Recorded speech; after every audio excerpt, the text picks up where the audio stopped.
Good God Almighty. Alright, let everybody know that this is going down. I can't believe we're halfway done. I didn't even fucking notice this. It's wild.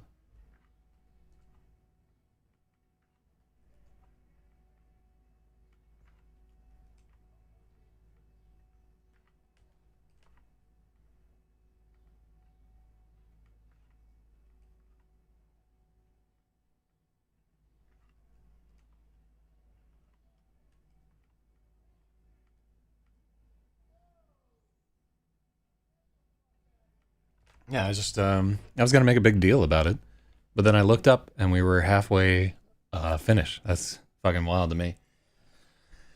I can't remember how many. I think there are like 88 chapters in this though. So if we do one a day, will be another like 48 days or something like that. I was hoping we would be done in June, but I was just slow. You know, got to try real hard. Some illness, but you know there's more to it than just being like one of the sickest motherfuckers ever to hop on the screen. All right, hold on.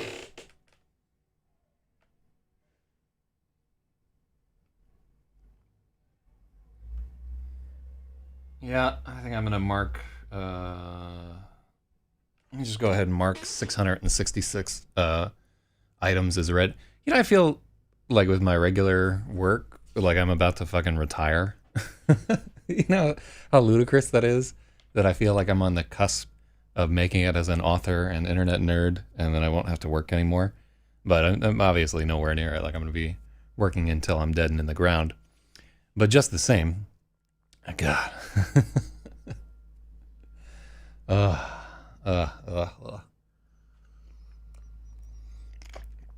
so we're starting a little bit early this morning. And the reasoning behind it is because I needed time to do my hair. No, it's I just hopped out of the shower and I was like, I wonder what would happen if I just didn't dry my hair at all. And apparently this is what had happened. So we'll see how that works out for me. Oh, yeah. People are like, oh, what the fuck has happened? What happened is I had an idea for a script. And I woke up at like 1 a.m. and I started working on this script. Like up in bed with like an iPad and like 2 different cell phones going at once, referencing like a fucking thesaurus and like a bunch of different shit. So I made it through, out of the 26 parts of the script, I made it through about 20 of them last night, just like staying up late, like like reading off the different things and everything. So if I can figure out the rest of them, I'm going to work on that today. But yeah, it's so weird for me to... like I slept until like 7 o'clock because I was up until like 5 a.m. just coming up with stupid shit for this script. And I'm not fishing for compliments when I say stupid shit either. It's one of the most juvenile things that I've done recently. And I do some pretty juvenile things every week on the other show. So yeah, this is just incredibly stupid. And there's only one reference to the quarantine in it, thank God, and nothing to like the whole civil unrest or whatever thing. Like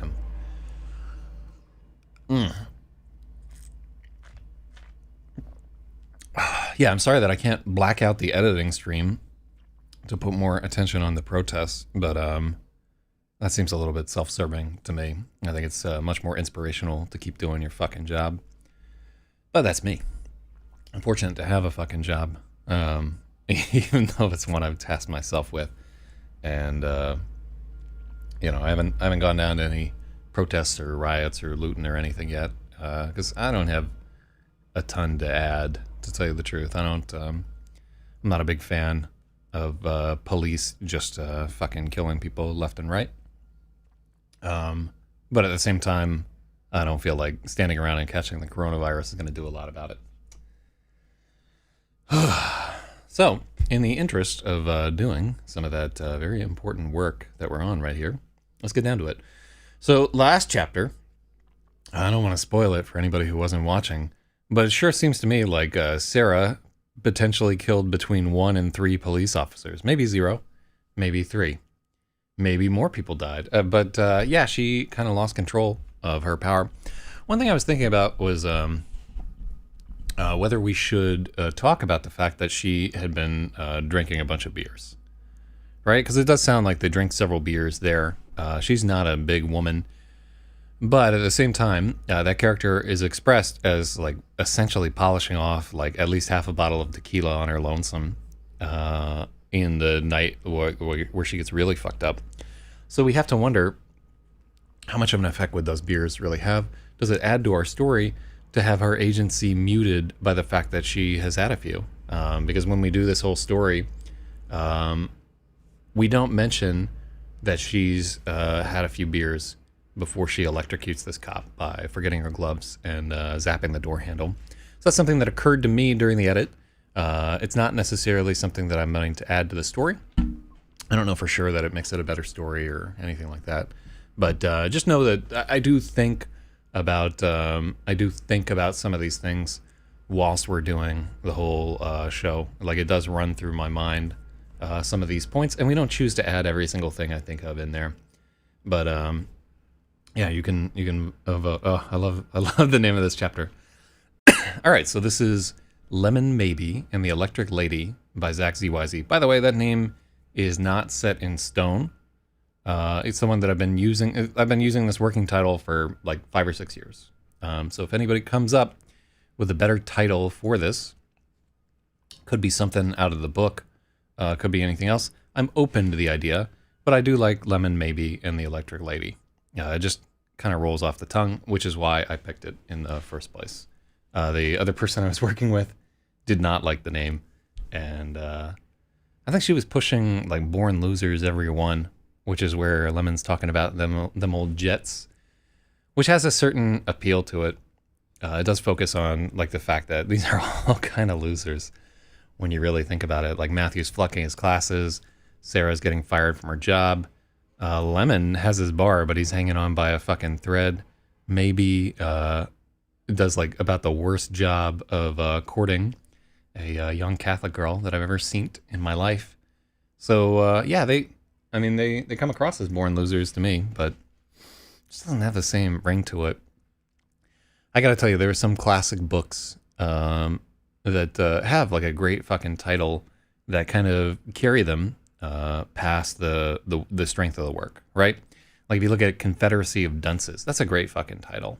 And it rips off like the Dunces are in Confederacy against them. People know what he's talking about. Oh, The Adventures of Rape Ghost. Wow. Rape Ghost and Friends. Yeah, we could call them like Super Rape League or something like that. I had to one of the segments last night for this. I don't want to give away too much of what I'm working on, but I had to like work out a sentence about rape, and it took like quite a while to get that fucking sentence right, to convey like the right level of tone. I don't know why everybody loves rape so much, but yeah, we're all fucking like rape culture, you know, like non-fucking stop. And that's how it is. It ain't going no place. I should really adjust my fucking white balance and set it to be permanent, so I don't look like a ghost depending on what shirt I'm wearing, or like the ambient lighting conditions. But I could also get different temperature bulbs for these lights, which would be smart. But I also have the movie lighting set up here, but I'm not gonna flick it on at the moment there. Rape Ghost, Coast to Coast. God, I don't think Cartoon Network's gonna pick that one up.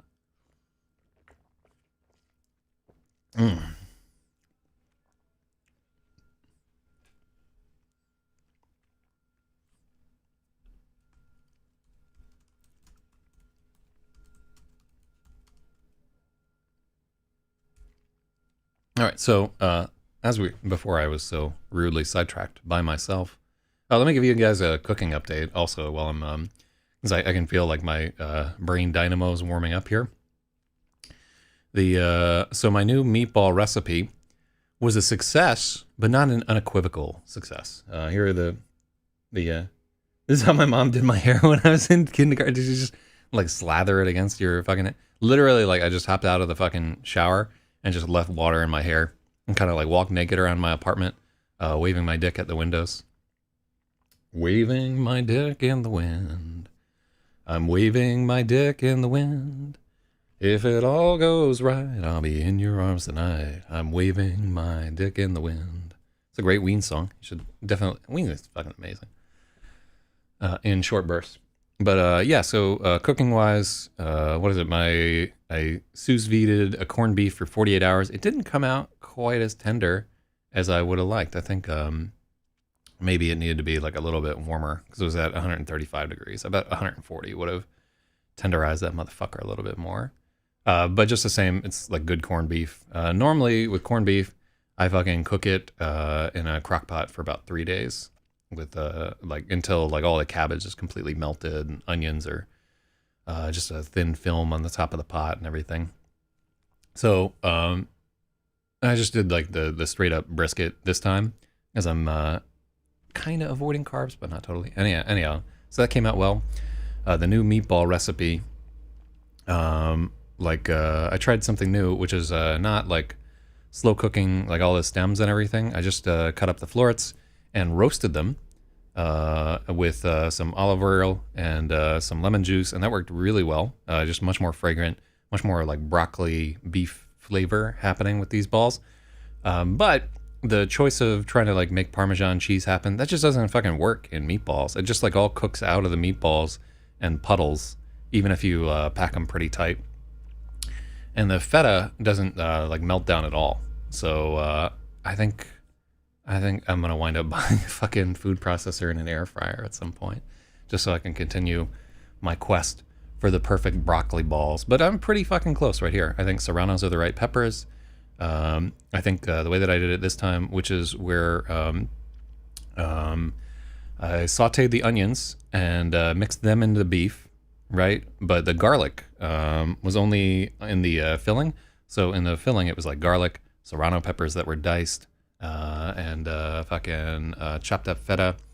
I think if I took the feta, and I'm gonna have to test this because I don't know how baking with sour cream works, but I think if I like whipped the feta with some sour cream, it had some egg yolks in there, but I think it needs sour cream as well to give it like a creamy kind of mayonnaise-y texture with all the roasted broccoli florets. I think I could make it fucking happen. But there's two things working against it right there. One is that there's lime juice, or in this case, lemon juice, happening with the roasted broccoli, which might make that cheese curdle. In addition, like I'm not sure how it's going to hold up baking at like 400 degrees or whatever. I might do like a slower bake or whatever. So you can see that even in the process of cooking, I never stop editing. I'm constantly tinkering with shit, trying to find the best possible way to get beef and broccoli up in me. God damn. So dumb. All right. So what do we got here? This is chapter 40. Oh, here we go. Lemon Maybe and the Electric Lady by Zak Zyz. Chapter 40. Maybe's Got a Gun. 2.15, 9:10 p.m., Upper West Side. I think we moved Rosalie to Harlem. Yeah, I really and truly think we did. I don't think she's in the Upper West Side anymore. So that's page 336.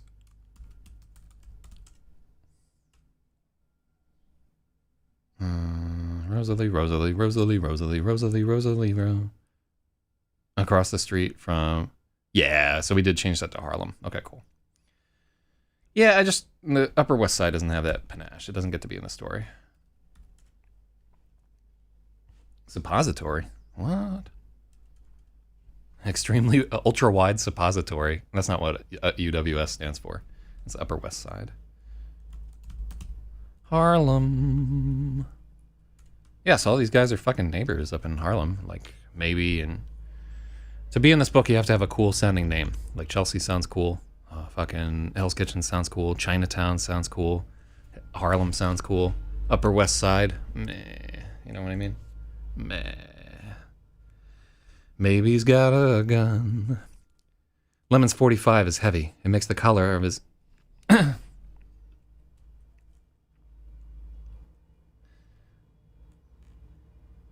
Lemon's 45 is heavy.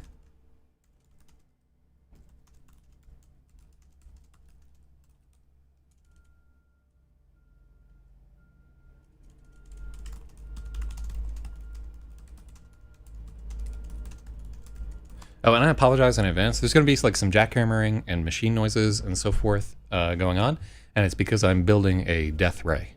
So those are my minions out there, busily assembling the death ray.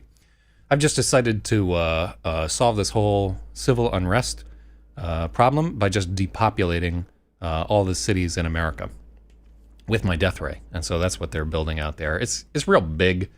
I guess a lot bigger than it has to be. Just you know, you don't want to half-ass a death ray. A lot of fucking supervillains make that mistake. Yeah, it is a good name.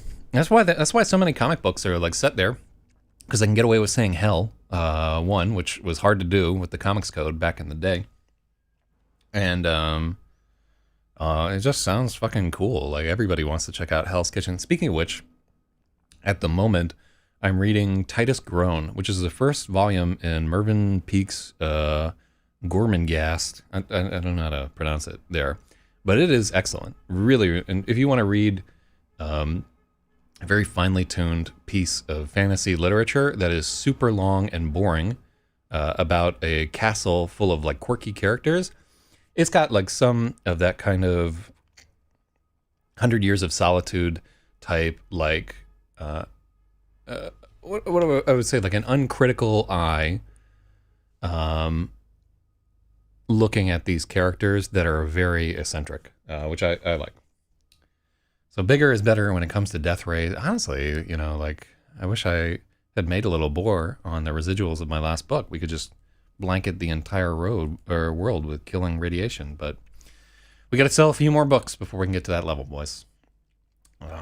Honestly, like, keep in mind, our ultimate goal is eventually to destroy the sun and eliminate all life on Earth, and therefore in the known universe. Working on it.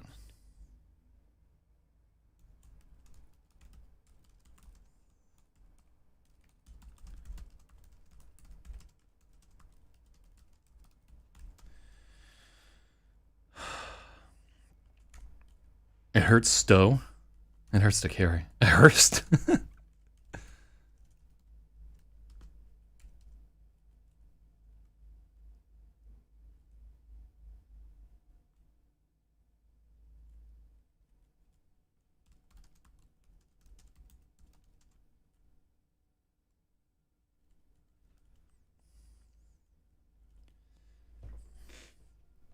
Lemon's 45 is heavy. The weight in Maybe's jacket pocket makes his collar pull against the bandages on his neck. Okay, so here, a little object permanence where we're maintaining that Maybe has these bandages on his neck, because that just fucking happened, like literally earlier that afternoon. And I don't want any like superhuman healing or nonsense like that in the story. Like if somebody gets hurt, we need to try and maintain it throughout the course of the story, which means that those bandages can probably come off not tomorrow in day 3, but maybe like day 4, because he is like a teenager. They do heal up pretty fast, and honestly, he's just being kind of a pussy about these cuts on his neck. He just got scraped up by this kid's whatever, but he did bleed a lot, so there is that. So maybe it's not, you know what I'm talking about. George Washington says, "Hi Zach, how are the riots?" I haven't seen any in Bed-Stuy so far. People are kind of wiling out. Everybody is starting to get done with this quarantine business, so they're like fucking grilling. They're making out, they're like thrusting each other against cars and eating each other's asses. You know, like standard Brooklyn type shit. Everybody's through with this. People are like bothering me to be on the other show at the moment. And I'm like, oh yeah, 2 weeks or whatever there. New York City is gonna, assuming that we don't have large scale rioting, and assuming that we don't see a second like wave of this bullshit, caused by everybody getting together in these giant protests, which we absolutely will. I would be astonished if we didn't see like a significant wave of secondary infections due to all these people mingling in giant squads, and like a fucking mask isn't going to keep that shit off of you. So assuming that doesn't happen, New York City is going to reopen most construction with permits. Currently you can get a essential worker exemption, but the inspectors are fucking crazy at the moment. So you're going to reopen a lot of construction next week, and most businesses are going to start opening up around July 1st. George Washington would buy a book. So you can go to zakzyz.com and buy the books that are already there. And if you don't have any money, or just prefer ebooks or don't like paying for shit, which, God, who doesn't? You can get the ebooks for free on my website. I don't give a fuck. So George Washington is saying that the protest is just bullshit and it's like looting. It's a shame because it's a genuine narrative. Like police violence is a real fucking thing. Police are super racist, like a lot of them. Not all of them, and probably not even the majority of them. But there are enough guys who are just assholes, and they have like significant power that the change is widespread and like felt throughout entire squadrons of people. Like their attitudes are being constantly like worried about the police fucking with you sits at the back of your mind and really can poison a lot of other shit that you do. Just getting hassled like a couple of times walking down the street, even if you're white as milk, as I seem to be, although this is just a camera trick. I'm really as black as the devil's asshole. But even just like a few interactions with cops that are negative, and like you'll constantly be thinking of like, oh, how am I gonna justify what I'm doing if I'm a cop? Having that shit running in the back of your mind all the time is exhausting. So he died of a heart attack. The autopsy may be altered by the Floyd family. I had heard, and maybe this is just like a rumor, but I had heard that he had all kinds of fentanyl and cocaine and shit in his system. I don't know if that's true. It's relatively difficult to alter an autopsy, by the way. And honestly, it doesn't fucking matter if he died of a heart attack or not. I'll tell you what didn't help his fucking heart is having some asshole resting his knee on his neck for no fucking reason. I mean, granted, like, for them to get to the point where they were like throwing this guy down, there had to be like a prior altercation, or he had to have said some shit that they really didn't like, or fucking started flipping out in the car. He said he was claustrophobic. I don't know. They thought he was real drugged up, is my guess. And they wanted to teach him a lesson for like fucking crying wolf about not being able to breathe. And the lesson was that he died. I swear his family is going to piss away their millions on coke. Well, good. Yeah, if you have a family member get fucking choked to death by the police, you should be able to do as much cocaine as you want for, as long as you can keep that going. Maybe they'll become drug kingpins. That'd be like a Netflix show. But yeah, like, ultimately, like, no amount of conspiracy theory can get rid of the fact that what they did was really fucking dirty. People have a right to be mad about it. But a lot of this rioting shit is just hurting them so bad. Like, look at the consequences of the LA riots for the communities there that just echoed on for years and years.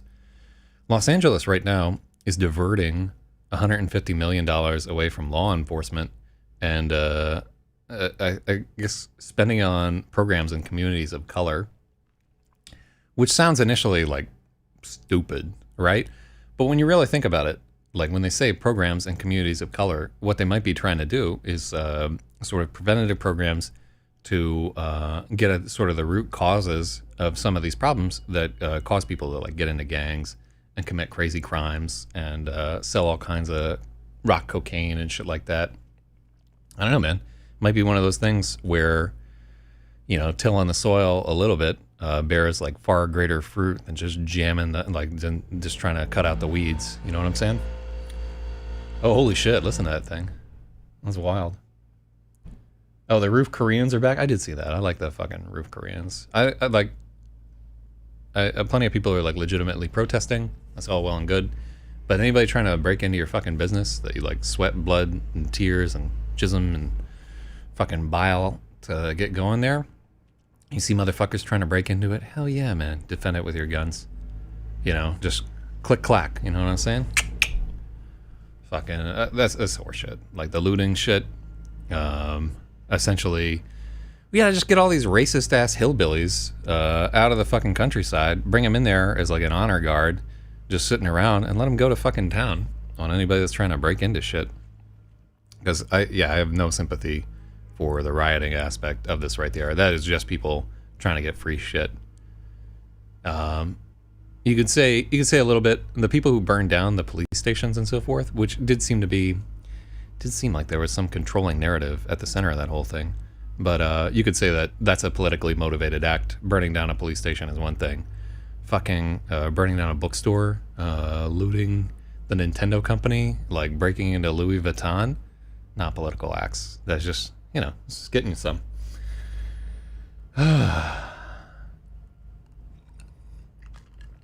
No one will attend the programs. I think it's an excuse by the local Democrats. Wow, the Democrats really getting at it there. No, I'll tell you what, and I didn't mean to get sidetrained into like political discussion hour. But what'll probably happen there is they'll see some benefit from these programs and so forth, but charity is very inefficient in general. Like giving people money, giving people support, giving people like food and shit, like handouts are just super inefficient because they do create like that cultural dependency. They do remove initiative for people to like struggle and get something better for themselves. At the same time, like, what do you want people to like fucking starve in the streets? What I really think, like, a lot of our charity systems and so forth need to be to some degree gamified. Like, we're learning a ton about how people can be motivated by games, right? There's like a whole, and I'm biased here because I run a game club. I love games, but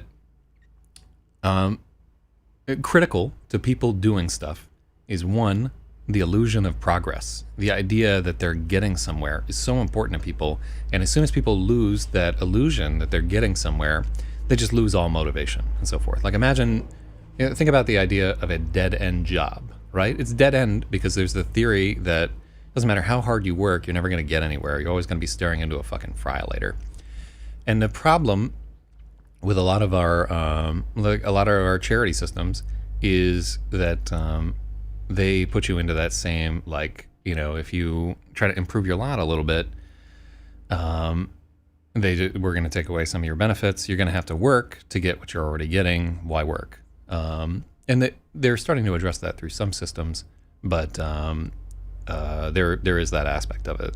So we're going to have to, and we're going to get to a system where a large portion of what we would call the workforce now is going to be subsisting on essentially the charity of others who have been more successful at manipulating like capitalism to gain large amounts of money and resources.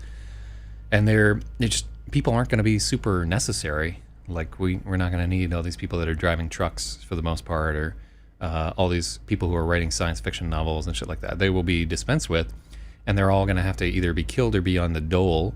And when we're doing this shit, we're going to have to create some kind of farce so these people still feel meaning, is my thought on it. This would make a good science fiction story. I actually, like, back in 2000, I was working on a story about how, it was like before World of Warcraft was even a thing, but it was a story about how everybody basically played fucking MMORPGs. No, that would have been like during World of Warcraft times. But it was about how people played MMORPGs and like the loot, the drop was tied into their job performance, and fucking that's all everybody did in VR. All right. So they didn't really steal the Donkey Kong statue. It was a poor Photoshop. Fuck. Why didn't they steal the Donkey Kong statue? Like, honestly, if those rioters wanted to get me in their corner, all they needed was the parade with the fucking stolen Donkey Kong statue marching on City Hall. All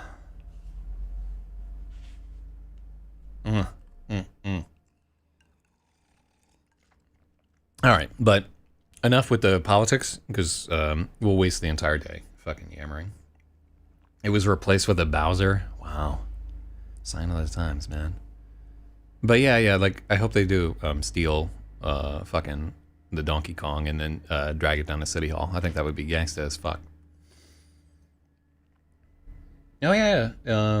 Yeah, George Washington. Thanks for popping in. I know I'm not on the politics Discord all the time. I'll talk with Caesar. I'm going to try and get us another AMA with somebody important recently. Or I might do another AMA as the annoying fucking science fiction author that pops up every morning like in his fucking stream there. And not as my alter ego. All right.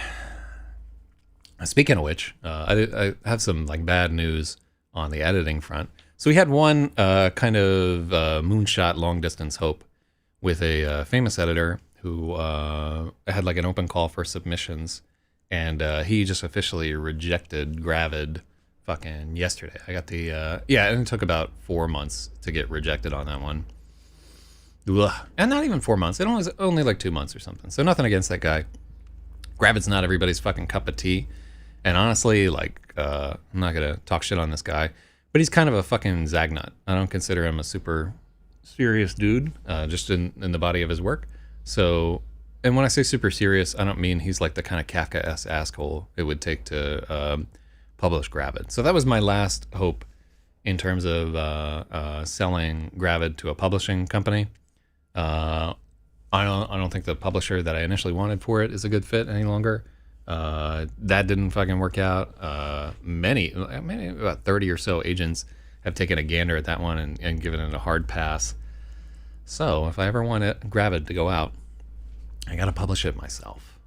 And publishing it myself means getting it edited.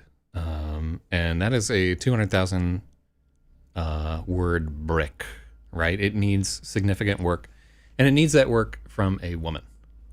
Really and truly, I don't think that a man can do that edit any justice, because we need to reconcile the disparity between the very male author and the very female protagonist point of view.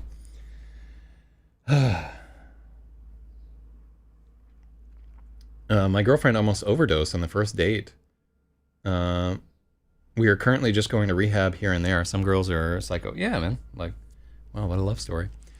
But anyhow, just FYI, when you see like scrolling by on the screen, like, oh, make Gravid a real fucking thing, I don't think we can get that edited for less than like $4,000.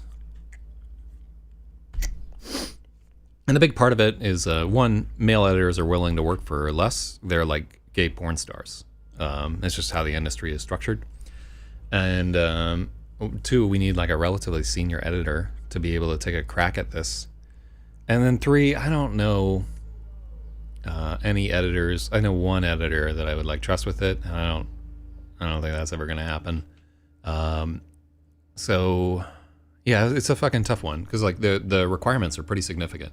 It needs to be somebody that I like that person as a person, right? Like I like their outlook, like I respect their ideas and their ideation, and I trust that they will do a good job with this book that I spent 4 years on, or like three and a third years on, if we want to be totally serious. It'll be 4 years by the time we can get it published. And, you know, that has to be like a financial relationship too, because you have to pay somebody to do that. I have to come up with $4,000, which I could potentially do by selling off all my Bitcoins. But, ooh, you know, I don't know how smart that is. Let's not tell the editor we hired her because she's a woman. I mean, like, I'm specifically like, I feel like you need a female experience to edit this work. Like if a woman came to me and said, hey, I need a male perspective on this story, I'm not gonna feel undermined by that fact. I'm gonna be like, oh, that's smart of you. Yeah, because men and women think differently. So it's good to get like the opposing perspective on this and try to get the shit right, so that all her stuff about yeah, my boner felt sideways when I woke up this morning. I didn't know what to do about it, so I just tucked it under my shirt. You know, like actually that actually really happens to guys. But you don't want to get some awkward women writing men or men writing women. So yeah, I have been waiting on that for a long time, and I will tell you that everything that you wait on in writing is going to be disappointing 99.9% of the time. And a lot of people will tell you to just keep applying and so forth, but honestly, I think 30 agents saying no, and the fact that my previous editor couldn't read through the entire book because it was just making her too depressed. That's a fucking tough one. It's going to be hard for me to even maintain my own illusion that book should be put out, and I think it should be put out. I think it's a really good book. I don't think that book's for fucking everybody, and I think it's going to have a small audience if it has a book at all, an audience at all. I don't think it's going to make money. I'd be really surprised. It would have to like land at exactly the right time and get shilled by somebody. But buying a 9mm Beretta soon. I've been telling everybody, like, the shotgun that we're officially recommending on my streams is, and I've done a bunch of research on this, it's the SRM 1216. It is 4 barrels of semi-automatic shotgun shots. Like, if you don't know what to do with a 4-barreled shotgun in this time and age, I don't know what the fuck to do with you. So that's another thing. I decided not to buy a fancy new shotgun, and instead we're putting the money towards editing. I don't really have like fucking $1,500 to throw around on a fancy shotgun just because I'm afraid of an uprising in my neighborhood. Well, you've done it. Editing is over. We're fucking through. Yeah, no, the 1216, man, check that fucker out. I'm not a big fan of handguns at all. I think that they're worthless. And you can take my experience, you know, like I'm a former military. I've been in rioting situations before. I've lived in ghettos all my life, and or at least all of my adult life. Handguns are fucking worthless. Don't count on a handgun to fucking defend you. Get yourself a shotty. It's my belief. Yeah,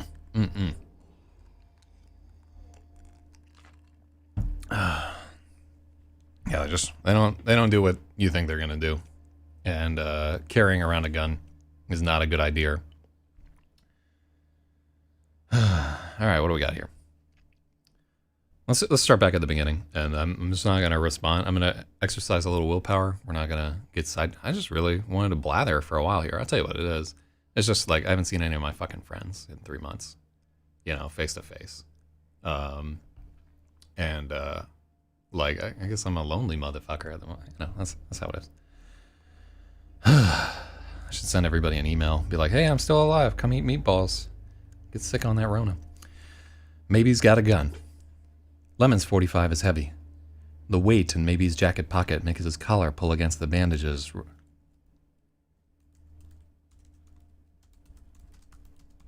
Wound around his neck. It hurts to carry.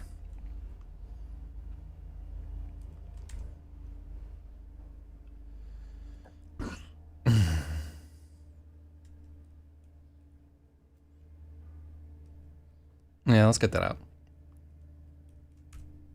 Handguns are made for killing, and he can't get sadder.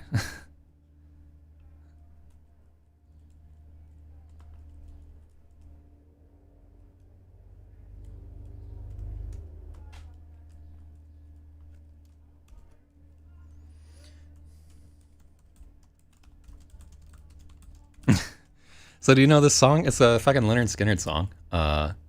Mr. Saturday Night Special, got a barrel that's blue and cold. Let's edit. Hurts to carry is repeated. I got that before you did. Got it. George Washington says, I can be your friend. We can go to a steakhouse. Nigga, you crazy and on drugs. And I think you're in the UK or something. Not gonna happen. But, wait, didn't you also get banned from the JRE Discord? Those ain't good. Those ain't good. Look at me turning away heartfelt offers of friendship. No, also, I'm just real fucking antisocial. It takes me a long time to warm up to people. Like, I probably, on average, I will know somebody on the internet for about 3 years before I'll ever meet them. So just FYI. Oh, you're not banned? George Washington is costing me edit points? It's true. So, okay, I'm glad you're not banned from there. I just got you confused with somebody else. All right, George. Glad you're not banned. Get the fuck out of here. Stop distracting me. Maybe he can't get the tune of Saturday Night Special out of his head.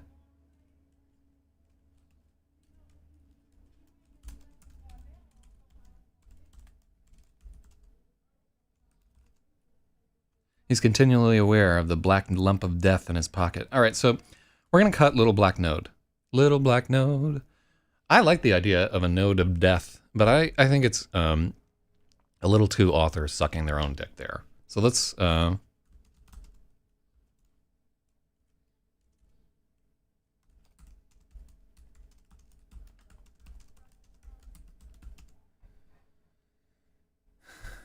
yeah, we're don't feel bad. Don't feel bad. It's my own fucking fault for being so easily distracted.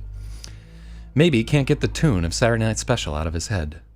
He's continually aware of the black lump of data. Not data. Fucking. Ugh. Autocomplete is the worst. How have I not turned that off on this system? He's continually aware of the black lump of death in his pocket. Little black. He's continually aware of the black lump of death or black node of death. I'm gonna go with lump.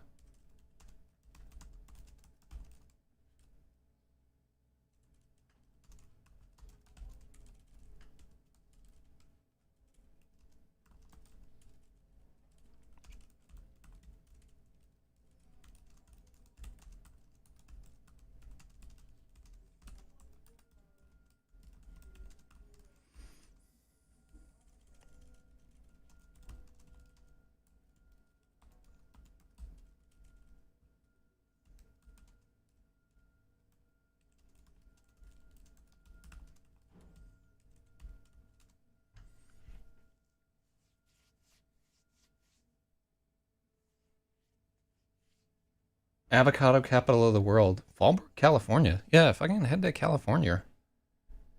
Vietnamese friend. Oh, is George Washington Vietnamese? Oh yeah. I don't know why. I've said it before in the stream. But I just harbor a special love for the Vietnamese people. Not even fucking fooling around. I've never met a Viet I don't like. Not my whole goddamn life.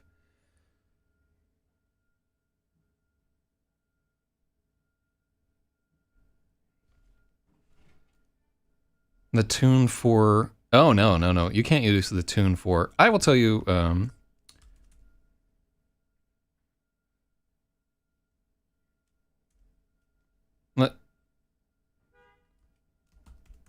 Let's just say he can't get the melody out of his head right there. Because the tune for Saturday Night Special, that's very British English. We wouldn't do it. Oh, Arabic. Oh, Ahlan. Yeah, George Washington. Okay, hell. Mentally American. That's the best fucking thing to do. I gotta tell you, I've been all over the world. And, like, the American outlook is a pretty good one. Like, if you have to... It's like the all-rounder worldview, right? Like, it's not quite as fun and witty and wry as the English outlook. It's not insufferable like the German one. It's not pompous like the French one. I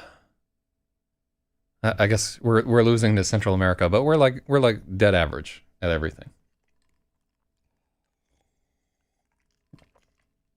Don't ever wish you were white. Yeah, there's a price to be paid for all this power, which is what we're getting to here. He's continually aware of the black lump of death in his pocket. Anytime he wants, he can whip the pistol out and waste someone. Oh, yeah.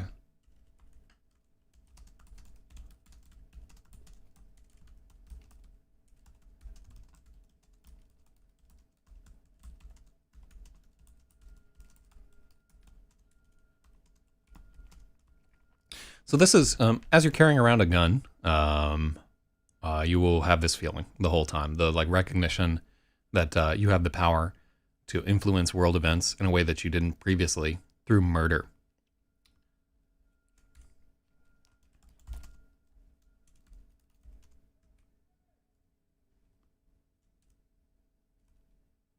That's power.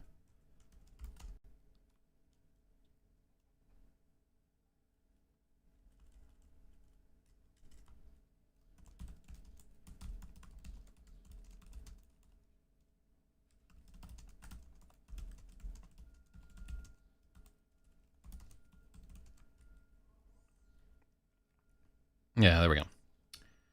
Big edits. All right. That's power. It's the kind of power Sarah has, burning everything around her, whether she wants to or not, and crying her eyes out into Lemon's bar. Terrible power.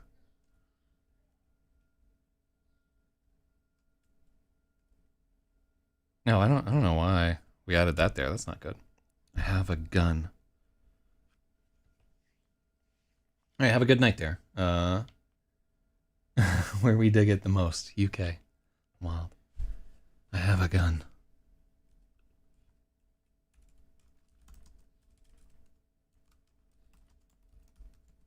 The weapon rests just as heavy in his mind as it does in his pocket.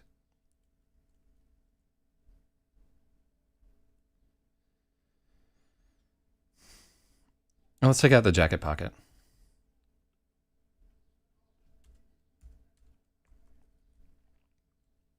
Yeah. Okay. So we're taking that out here. I feel like we're a little bit repeating ourselves with the significance of this gun that he's carrying around, and I don't want to get too twisted on it. Hold on. I gotta actually. Oh wow, 503 on Slack. What the fuck is that all about? That feel when no girlfriend. All right, what do we got here?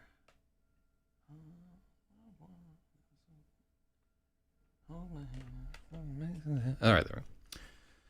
Sorry, I just have to. Because we started editing late, I need to make sure that this thing I'm consulting with that like doesn't catch on fire.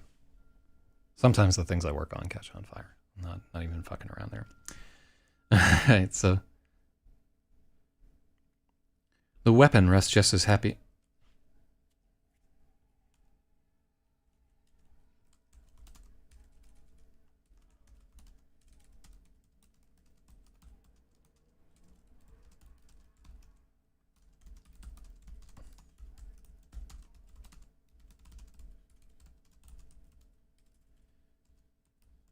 What are those fucking pockets called? Oh, hold on. Let me fucking. Let's take a look at NYC citywide curfew. Official website of alternate inside parking suspended. All right, nothing new and crazy here. All public schools closed. All events subject to cancellation or change. Huh. All right. Well, it's not any fucking news that's useful. Until Monday of June 8th. Okay, so the curfew is going to be all week. All right, so there's that.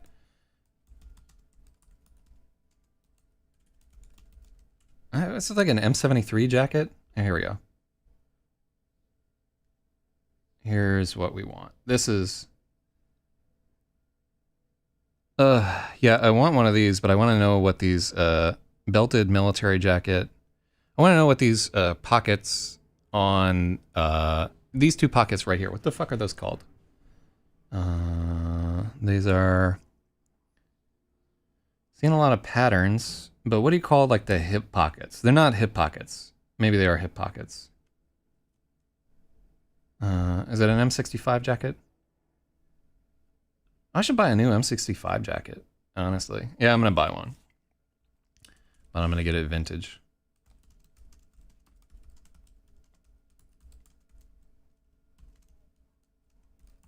I feel like there's a name for those pockets.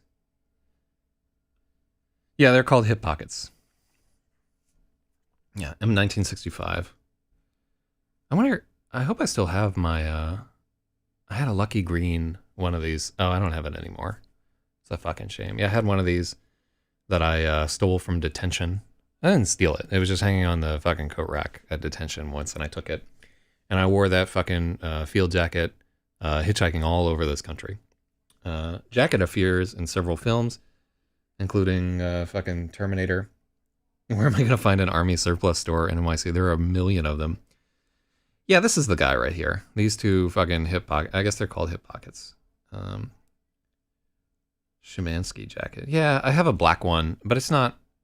I don't like it. Yeah, I don't fucking like it. Why am I buying a jacket? By the way, it's about to be fucking miserably hot. 4 buttonholes for attachment of a separate fur ruffled hood. I never had the fur ruffled hood. Yeah, I hope nobody's looting all these fucking stores. It's a good fucking jacket, man. They put some work into developing the M1965.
I prefer the Gore-Tex, but those are pretty warm. Yeah, I like the fucking. I still have my Air Force, and it's an old ass camo pattern on it too. Like you can tell that I'm fucking ancient by there.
Mm.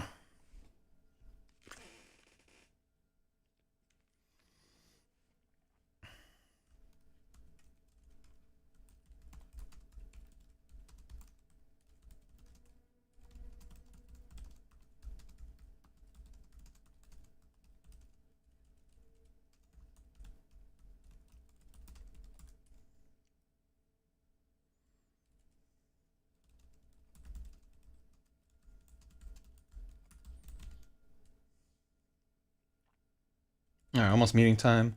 All right, see you tomorrow there, Rabhorn. Good luck there with your meeting.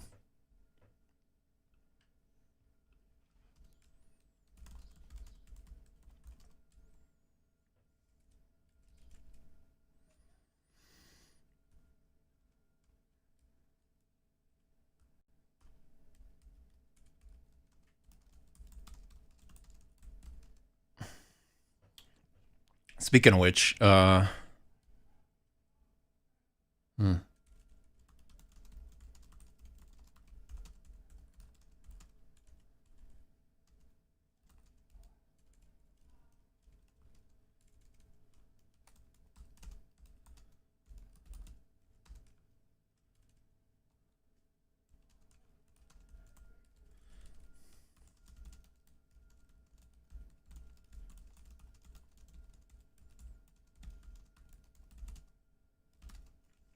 where's the safety on the Kimber Pro Carry 2?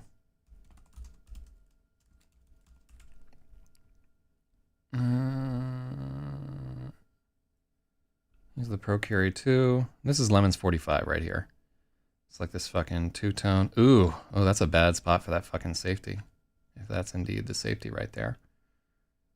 No, that ain't the safety. Where the fuck is the safety on this gun? I should have picked out a fucking gun that I own.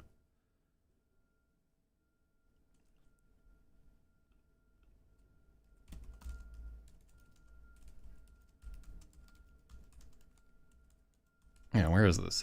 Maybe it's on the left-hand side. It's a 1911 style. The manual safety and grip both require extra work to master. Yeah, where's the fucking... Is that the safety on this motherfucker? Yeah, that's the safety, that like rocker right there. So yeah, he would have to worry that it would check your Zoom name. Yeah, imagine like Rabhorn showing up. Yeah, look at this. There's the fucking safety on this guy. Plunger tube was staked well with no wiggle. The tents work fine. Smooth and engaged consistently, never giving a false positive or a dead trigger in over 3,200 rounds. Oh, there's a grip safety too. Huh.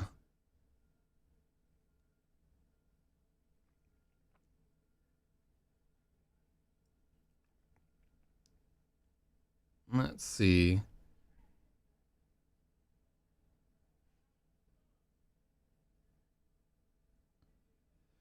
Okay, yeah, they had a hard time putting the ninth round in the magazine, but that's a 9mm. This Kemmer's Lemons is a 45.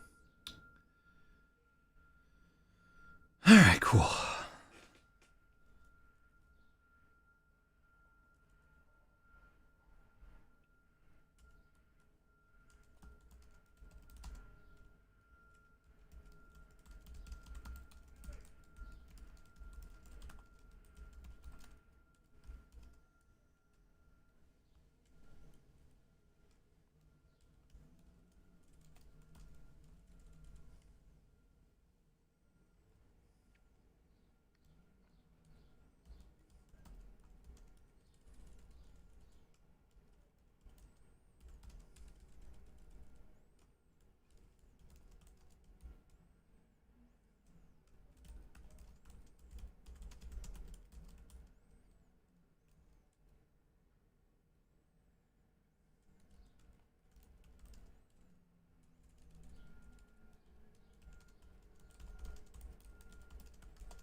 After walking 5 blocks with it tucked into his belt.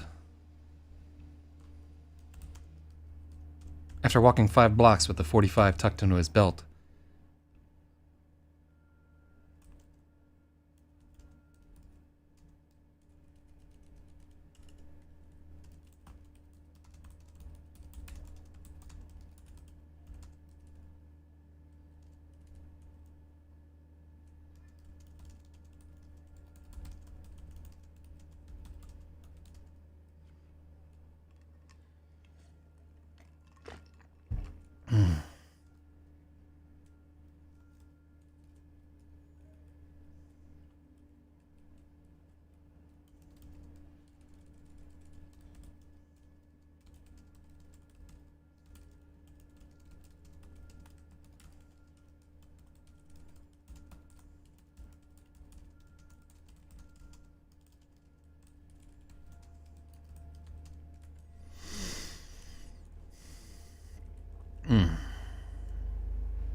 Listen to that fucking grater going.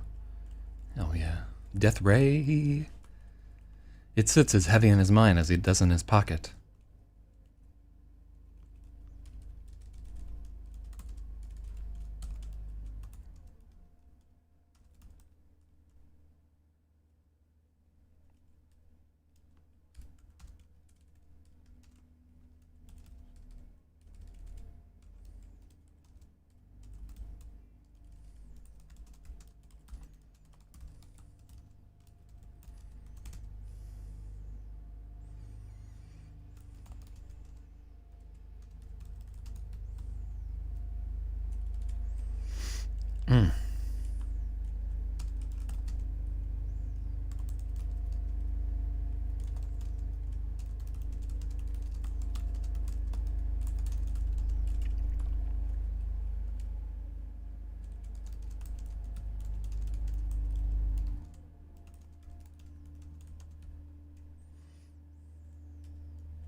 Ooh, yeah, we're really trying to fucking justify this position right here.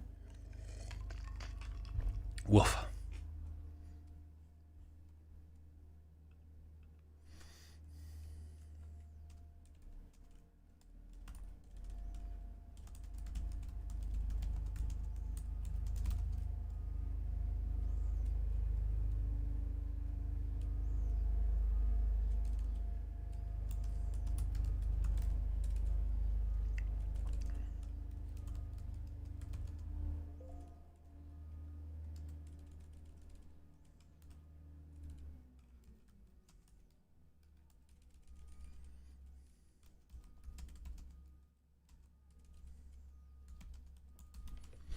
What was that? Who dares to summon me?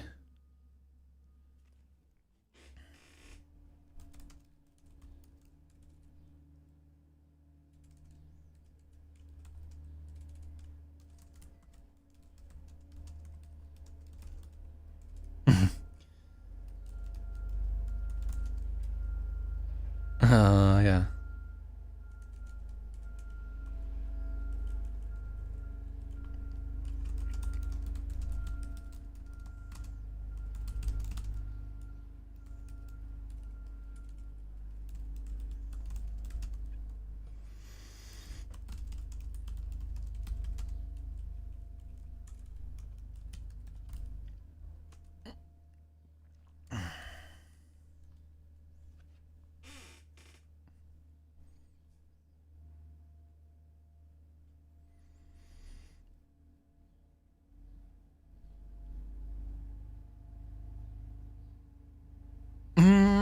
Hold on.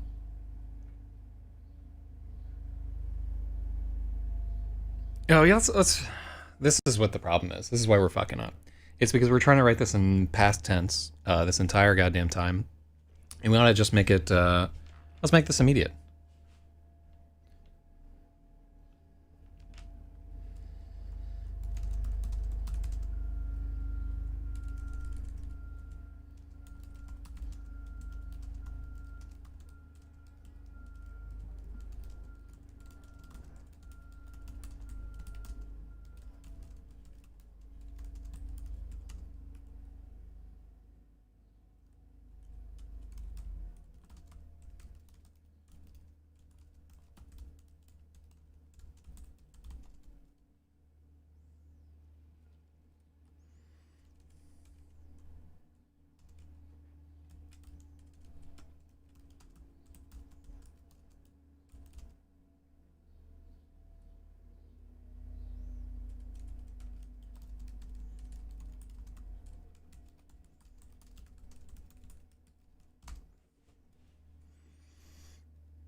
Maybe he's got a gun.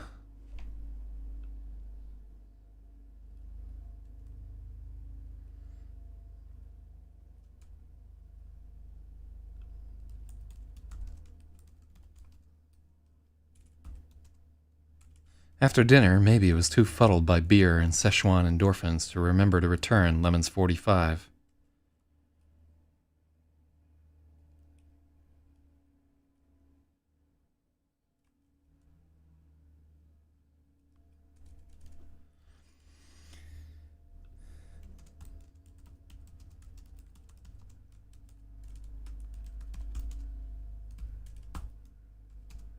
Oh, I hate the way that looks.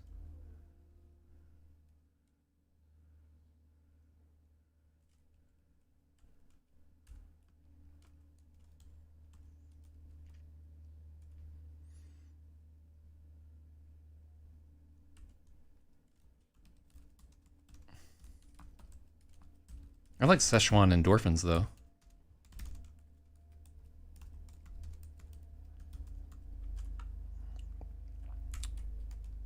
Fuddled by beer and Szechuan endorphins.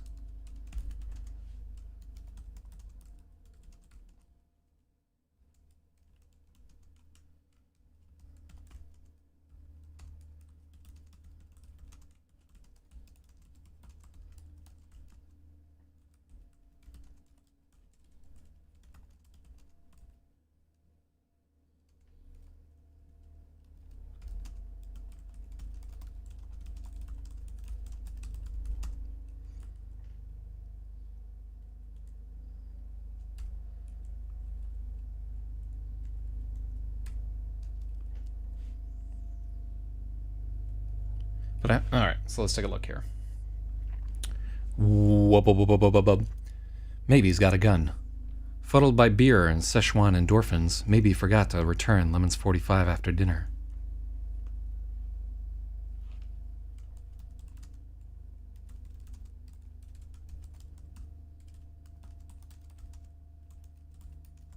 I like fuddled.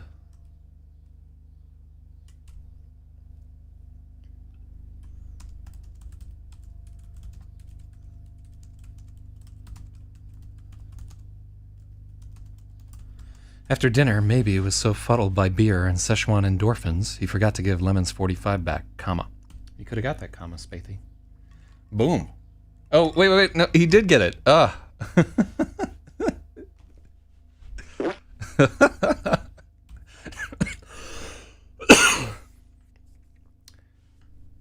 After dinner, maybe he was so fuddled by beer and Szechuan endorphins, he forgot to give Lemon's 45 back. Okay, I don't think that comma... Yeah, it has to be there. Ooh, I do not like having to have, it's kind of a run-on sentence a little bit. I was getting to the second comma. Well, I'm glad I got one of them. I think we need both of those commas. And the reason that we're kind of futzing around here is that I realized midway through that I wanted to rewrite, let's just make the fucking Army-Navy store present tense. No, run-on, they're all part of the same clause. I know, it's just fucking... I don't like when a sentence has more than one comma and it's not an Oxford thing. You know what I mean? It's just, I don't like sentences like that. But yeah, it's fucking fine. You're right.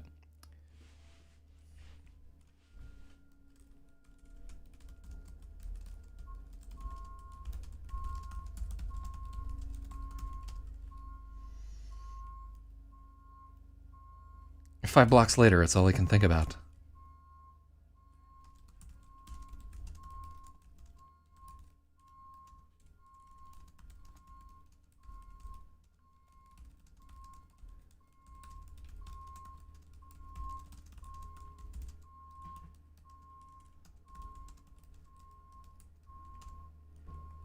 Stomach. I can see that that's wrong. The weight tucked into his belt tugs his shirt collar against the bandages wound around his neck, and the hammer digs into his stomach. It hurts to carry. I like it. I like it. Yeah, you can hear the fucking beep, beep, beep in the background. Hopefully this shit will be done by the end of today, because I do want to record the news today. I'm not going to record the news if fucking that shit's going on. I will rehearse it, though, because it's... I'm not going to tell you what I'm doing this week, but it's going to be something brand new and wacky. Has nothing to do with shows that have come before, and I have to rehearse it. Because fuck it. I don't have to do the same format every week. This ain't my show. Yeah, also, I was bored. You know, just trying to do Vapor's show the way that Vapor does it is not going to ever work for me, I think. It hurts to carry.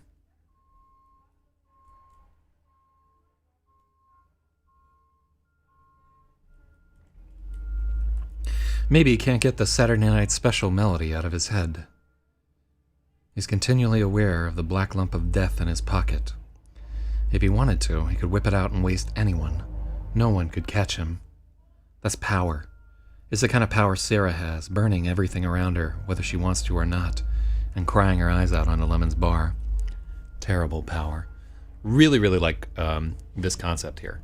Like, this whole paragraph is fucking great. So we're in Maybe's POV, and we're seeing that Maybe, like, recognizes that Sarah she's drawn a rough fucking hand here with her inability to touch anyone or do anything there. I really like that.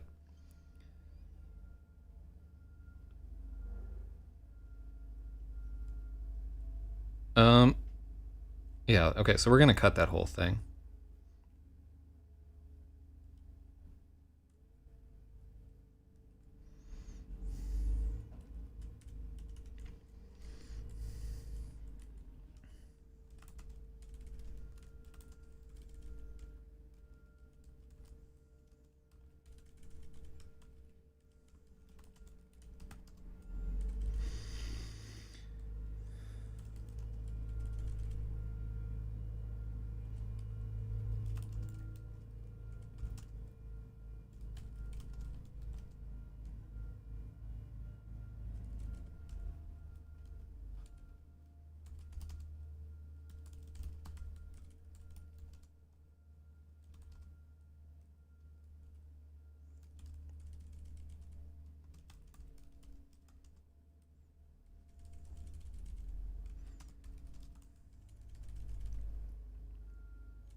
gonna do this.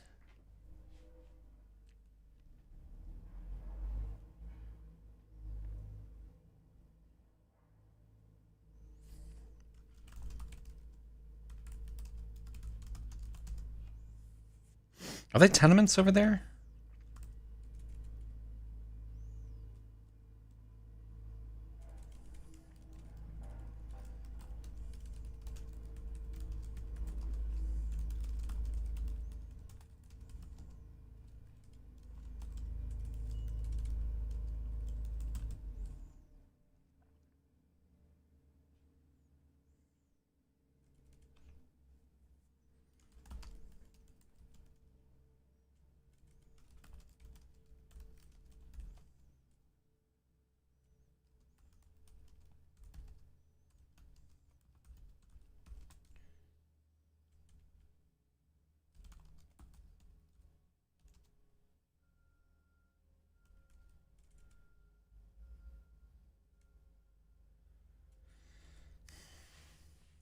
So this is before the fucking Highline. When did the Highline Park happen?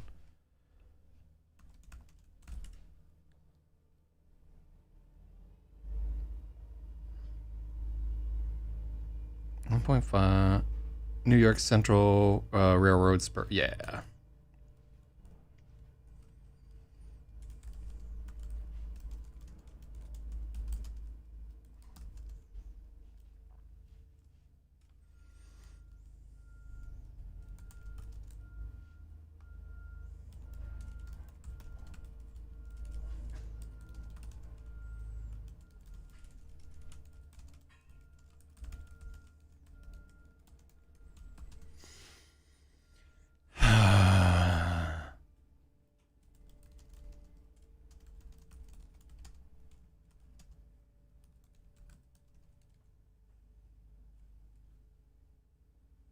The wind howls at Maybe's back as he crosses under the New York Central Railroad spur.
So I wonder if we should use something like blowing away the last of his alcohol warmth. Also, alcohol warmth is like a little kludgy.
Yeah.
The wind howls through the trestle of the New York Central Railroad spur as maybe crosses beneath it. Winter is on the way. That should be two separate sentences. Winter is on the way. All the warmth.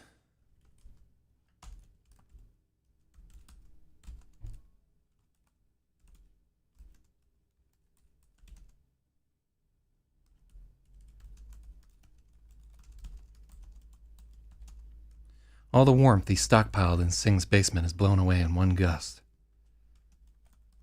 Maybe misses his lucky jacket.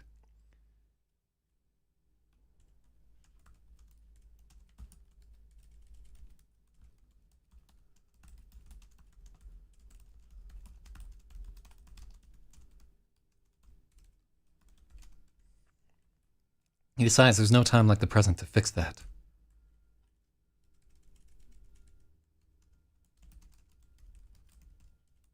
He decides there's no time like the present to find a replacement. Nah, I don't like that either.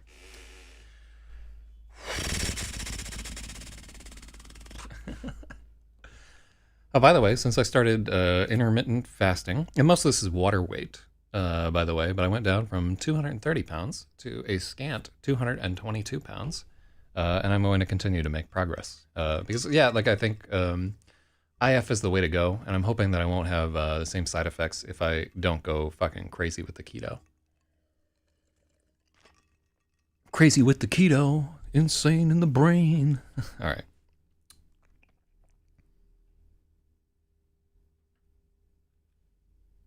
Oh fuck! Don't.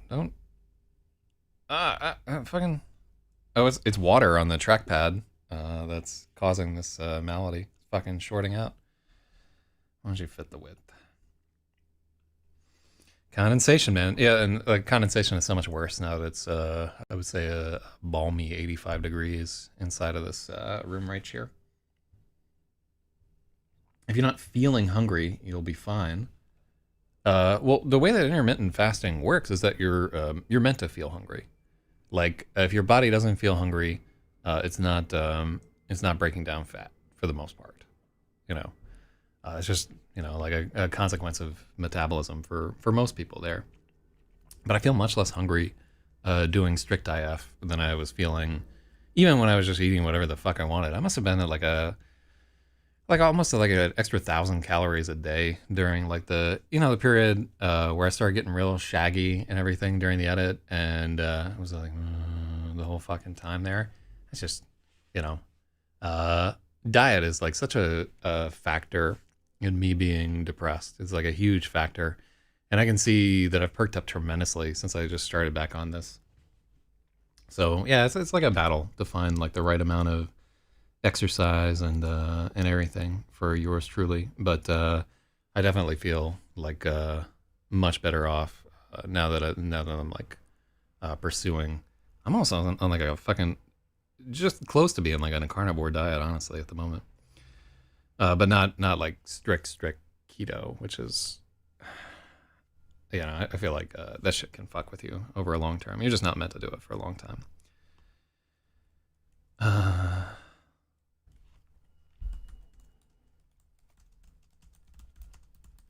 All the warmth he stockpiled in Singh's basement blows away in a single gust. I like that better.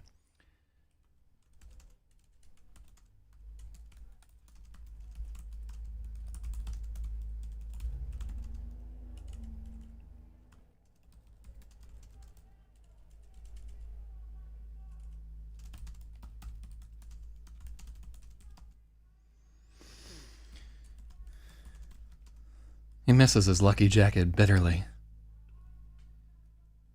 Let's see.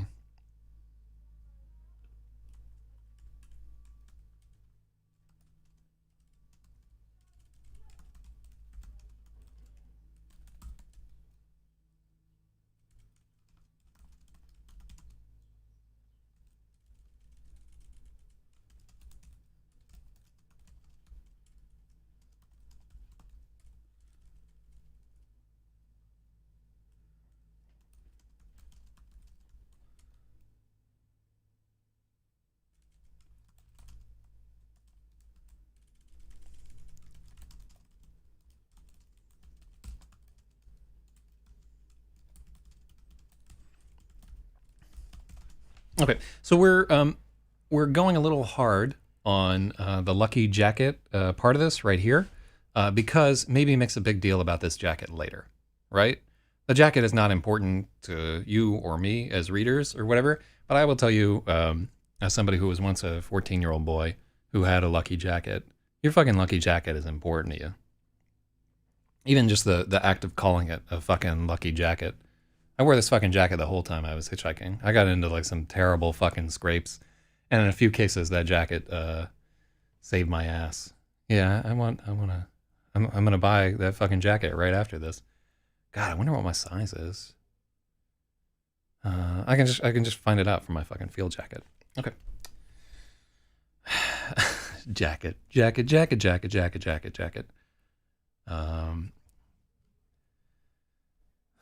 You remember that term, right? Semantic satation, where you say a word so many times it loses all meaning.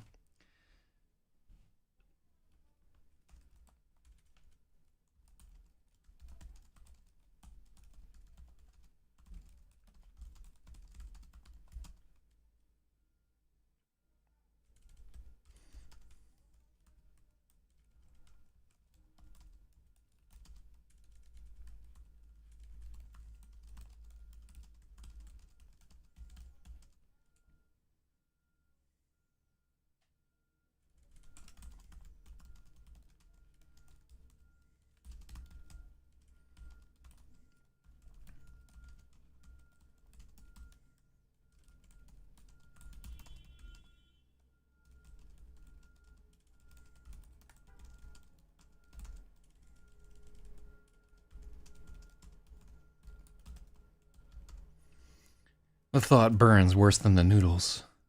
Maybe he decides there's no time like the present to look for a replacement.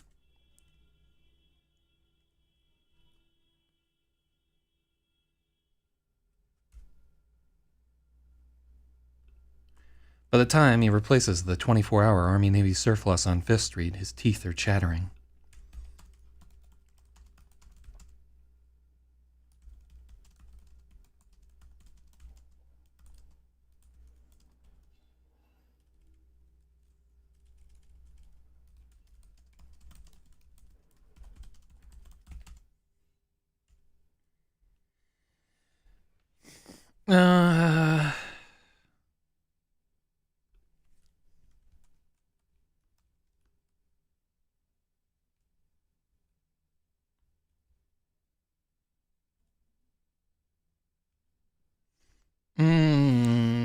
You don't actually need the conjunction there, but it does flow a lot better there. Yeah, I'm gonna give you a point for that. I think it's good. Winter is on the way. Oh, and I'm gonna give you another point for that. Winter is on the way. It doesn't sound right. This is it. Winter's on the way. That's all. Yeah, that's all you need right there. Because again, we're moving more towards lemon voice as we make that change there. Oh fuck! Who dares email me? Who dares to summon me?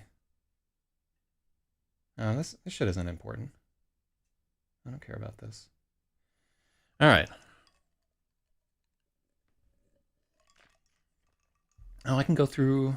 Oh, I've been invited to take Linux training. Maybe I'll do that. Maybe I'll learn that old Linux. What the fuck am I gonna do with Linux? Am I gonna like fucking use AWS or some nonsense? Hold on, I got an important message.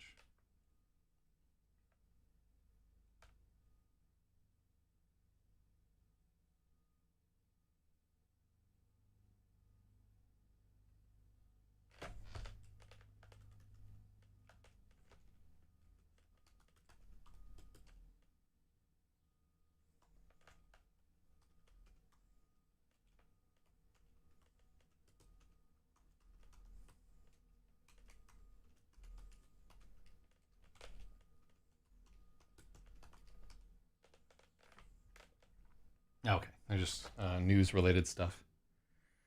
Please always call it Linux throughout the training. I will tell you that I have all the way through. Anytime that anybody, when I'm consulting or whatever, I always say Linux, and you can see the moment where somebody's like, well, they want to correct me, but I make aggressive eye contact as I'm doing it. I'm like, Linux, and just staring them down and like just daring them to correct me. And if somebody ever was like, actually it's Linux, I would immediately double down like, no, I'm pretty sure it's Linux, right? And I would never deviate from that point under any circumstance. I would get fired from a job for refusing to call it Linux. Really and truly, I would. I would die on that hill just because I think it's fucking hilarious. Fucking Linux. I'd just like to interject for a moment. What you're referring to as Linux is in fact GNU Linux, or as I've taken to recently calling it, GNU plus Linux.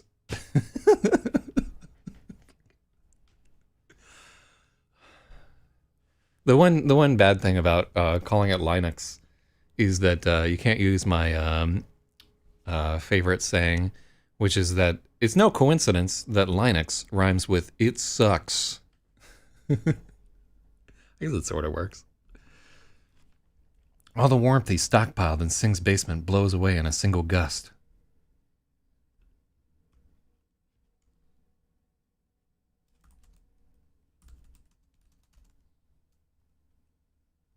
No, I don't like the cold.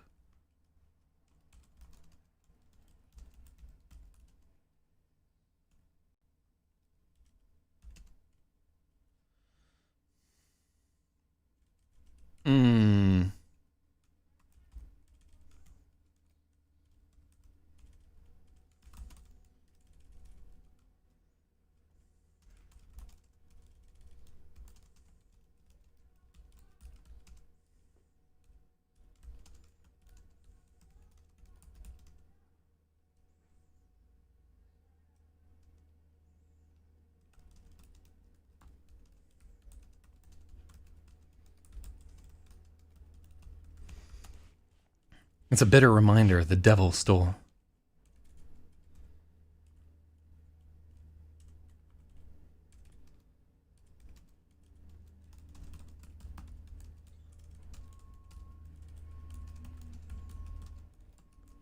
It's a bitter reminder that the devil stole his lucky jacket. I like that. I like that. It was so much better than what we had here. I also always say router if they say router and vice versa. It's been over a decade since I had to talk with the tech about routers. The thing is, like, you have like a slight accent there, so they're just gonna be polite here. But there's no excuse for the things that I mispronounce.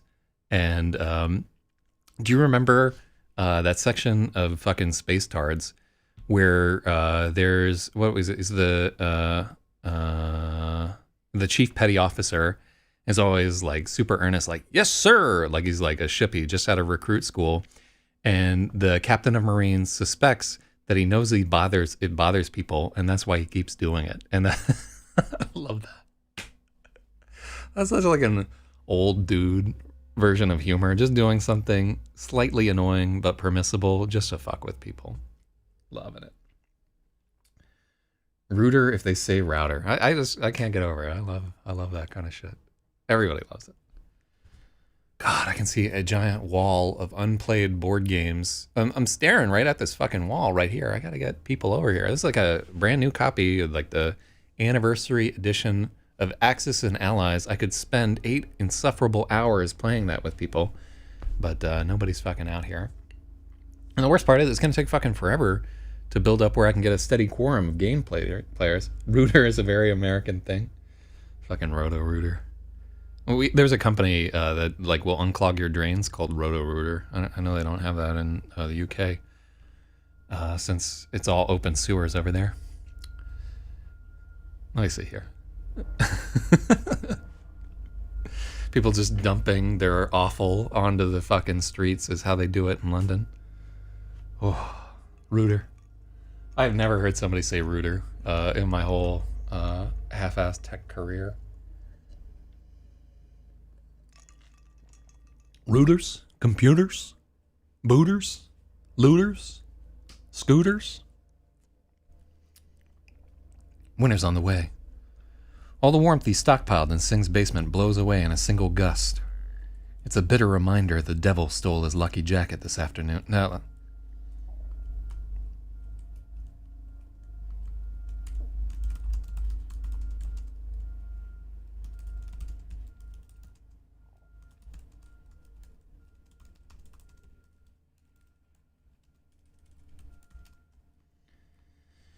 The thought of getting mugged burns worse than the noodles. Maybe decides there's no time like the present to look for a replacement.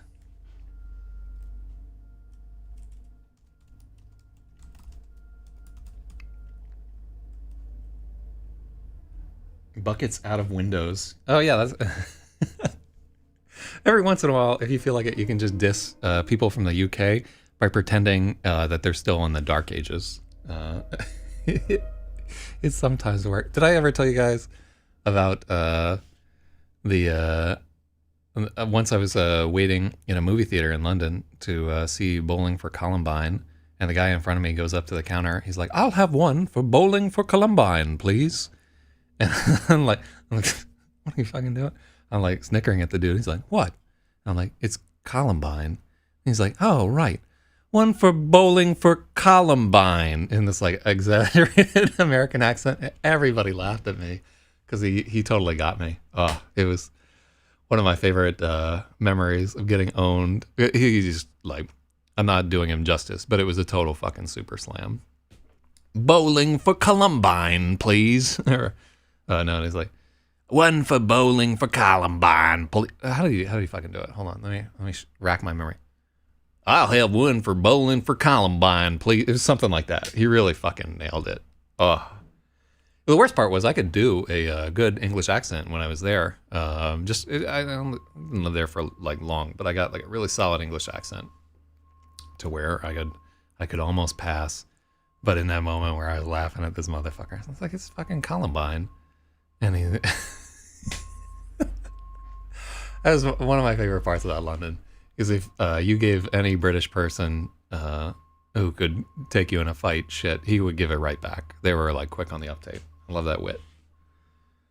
And sometimes I've gone on to say that like one of the reasons why I like Amsterdam is that like people are just as witty in Amsterdam, but they're more laughing with you than at you most of the time. You know, like they'll still call you an asshole and make fun of you, but there's you can feel the warmth behind it.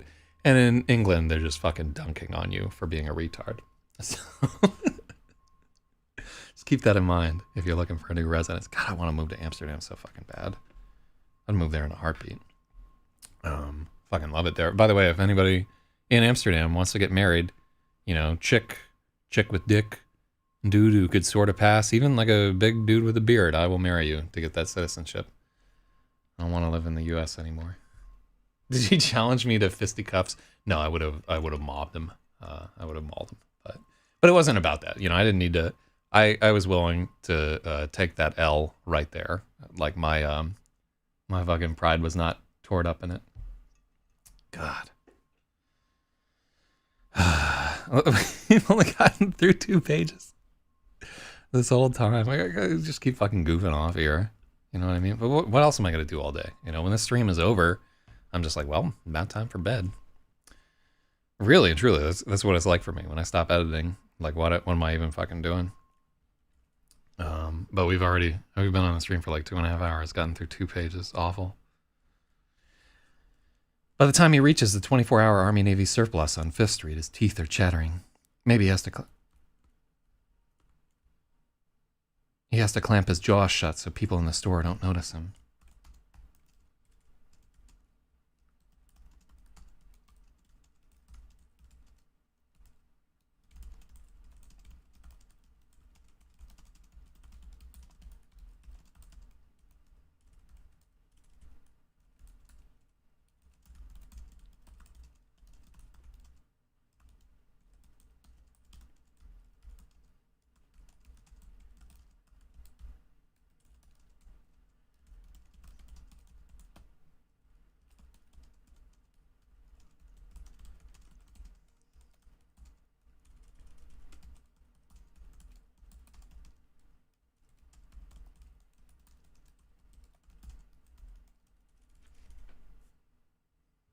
Good load. You colonials, no manners at all.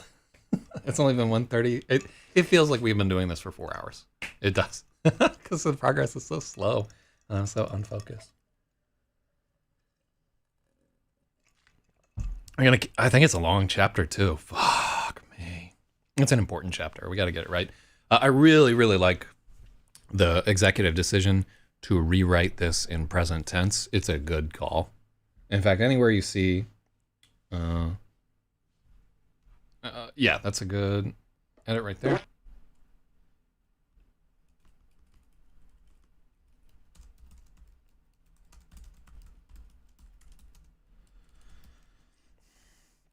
The aisles are narrow and thronged with people who are either homeless or doing their damnedest to look like it.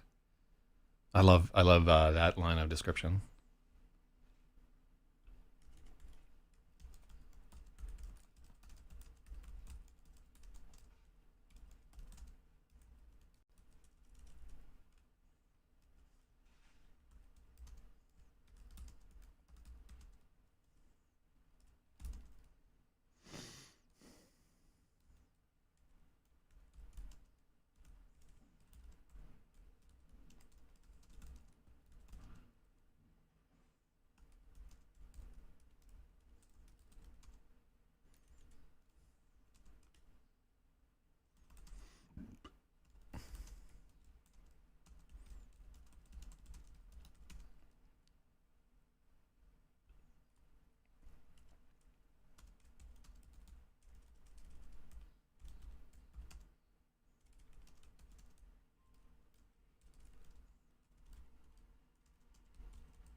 Let's just say it fits. Let's not get into it. You and me. I'm gonna. Well, hold on. The Kimber Pro Carry 2. Let's. I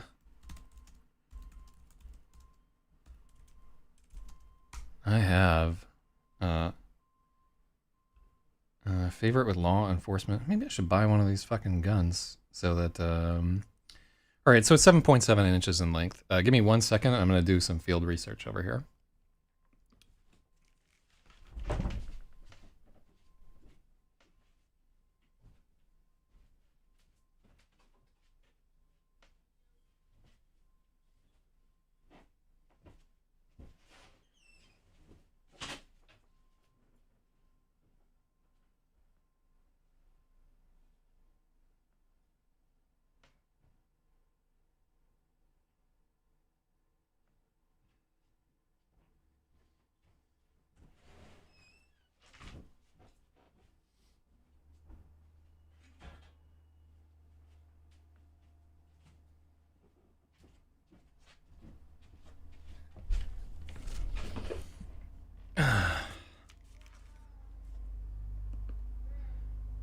There we go.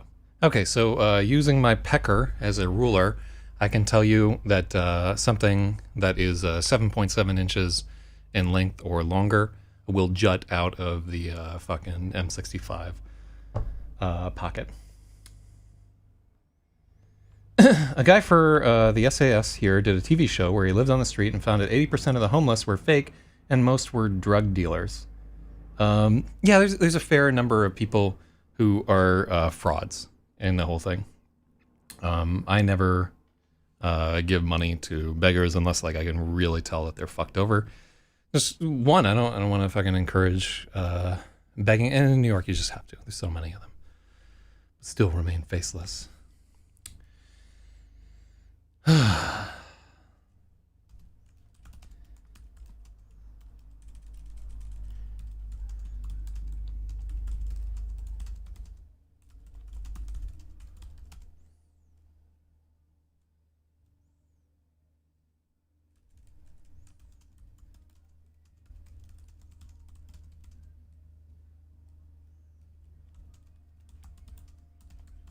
I only offer food.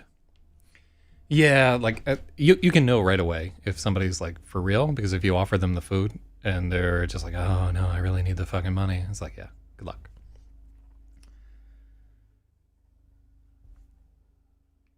I don't give money to the homies unless I'm getting drugs in exchange. I think that's fair. Yeah, I'm gonna have to get a different coaster. This condensation is out of control. I need something that's wicking. Fucking wicking.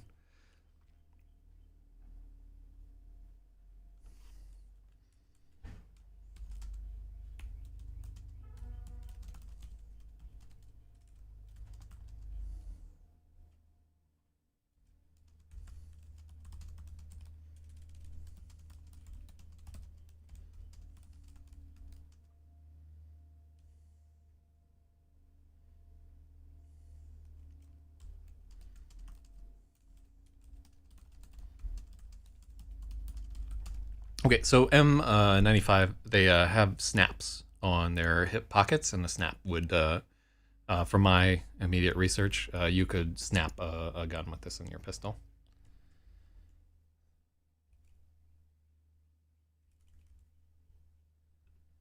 No, even though we did that research, let's just cut it. Let's just fucking cut it. I don't think we need there. Railroad spur.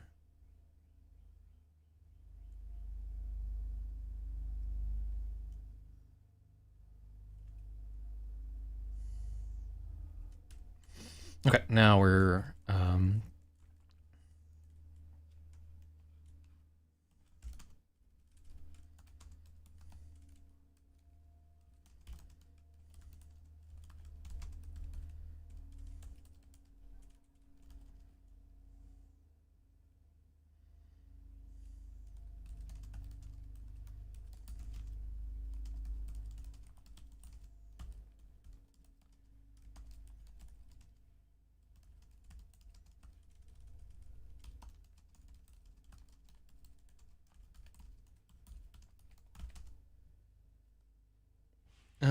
he puts it in his pocket.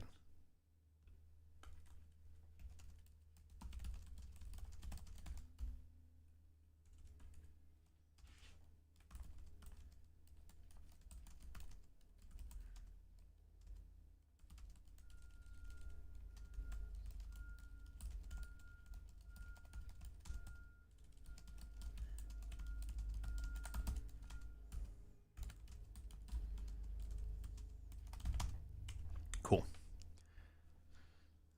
A little better insulated against the true winter that seems closer every day.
Maybe walks uptown against the wind.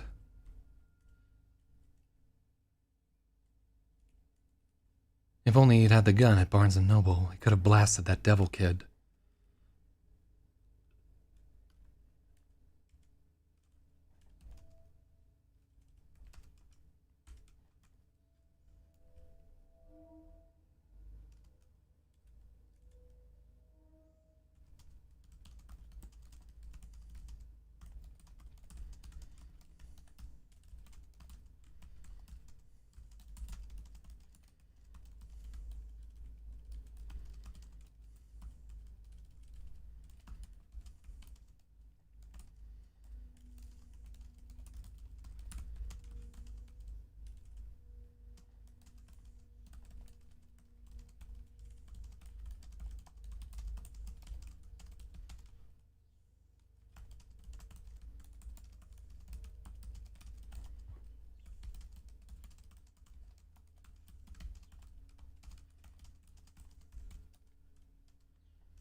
Did I? I don't think I gave you a snap point.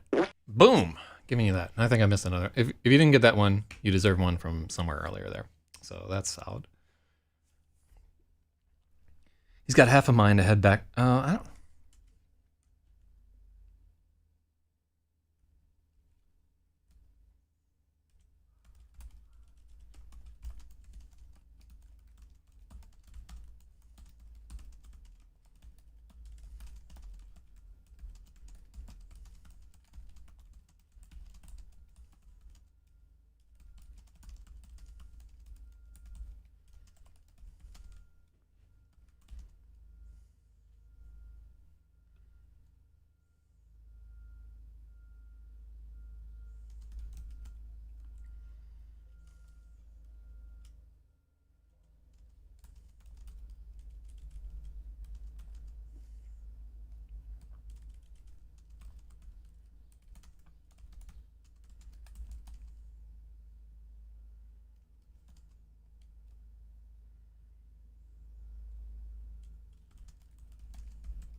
Barnes and Noble misspelled. Oh yeah, I keep doing that.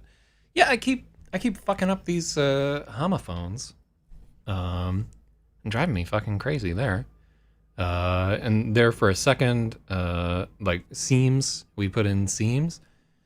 I don't know if I'm just getting fucking old or if I'm just so focused on like trying to create something that it shuts down the part of my brain that can tell the difference between homophones. But it's definitely, I worry about that shit right there. And I think the worst part about like reading any kind of books about anything is that you'll start to like apply the limited ass knowledge that you have to any situation. So I read some book about a long time ago about cognitive decline, where it said that homophone confusion was part of it. You know, you're always kind of worrying that the first thing to go is attention to minor detail, in my experience. Woof. Woof. look at all this happening. Oh, dying. I'm fucking dying right here. Alright, hold on. We gotta kill this fucking process. Pages. Does this happen at every single fucking time? I mean, we could upgrade to a different one. No, read the previous line. All right, hold on.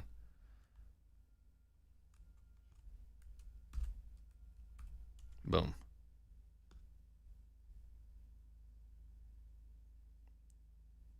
Oh, fuck me. We lost that whole fucking paragraph.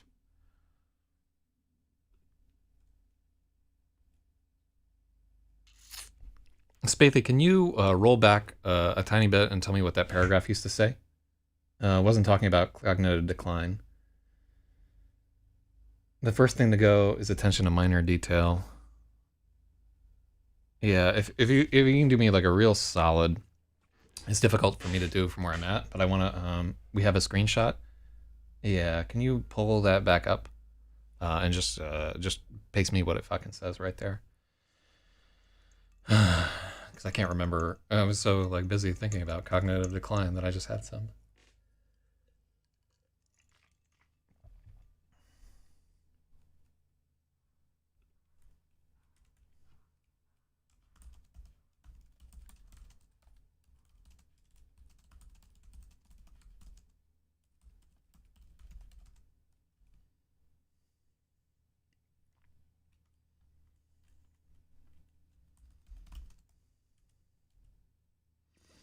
No, but Spathy's on his phone. I mean, I can just fucking rewrite it.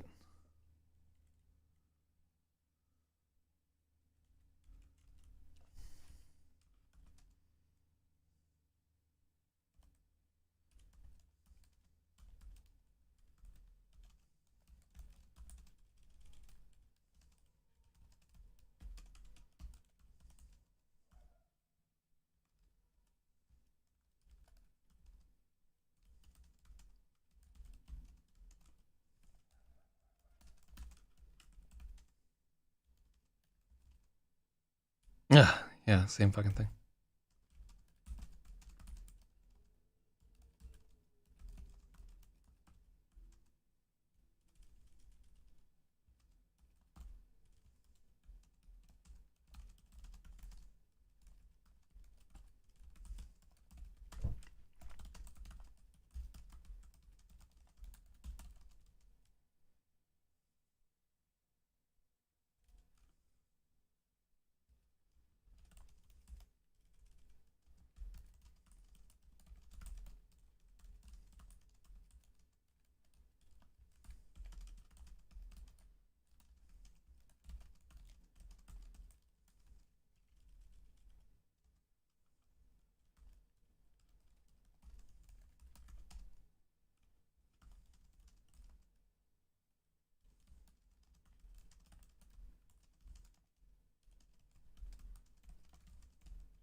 Boom. Okay. Maybe he has a crazy urge to return to Barnes and Noble to see if he can track down the devil kid.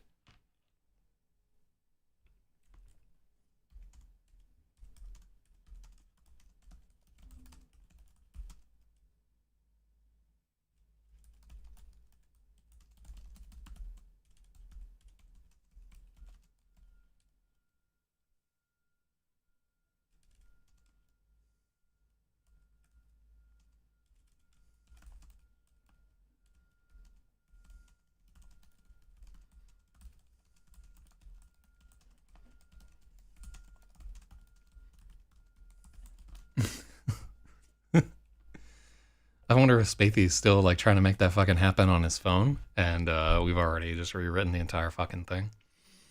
Lol. Oh wait, why do I have 37 fucking highlights? Oh, I don't have 37 highlights, or maybe I do. Hold on, let's go on to fucking FNet and see if some idiot. Oh, Spathy Wall just sent me all these fucking highlights on IRC because it won't let him link shit and whatever. Let me see. All right, cool.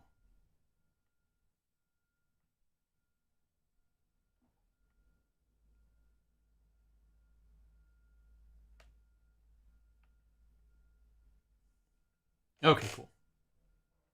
All right, so I looked at the screenshot, but we actually did a better job of rewriting it, so we can thank that Pages Crash for fixing this fucking chapter. Also, I'm gonna save our progress.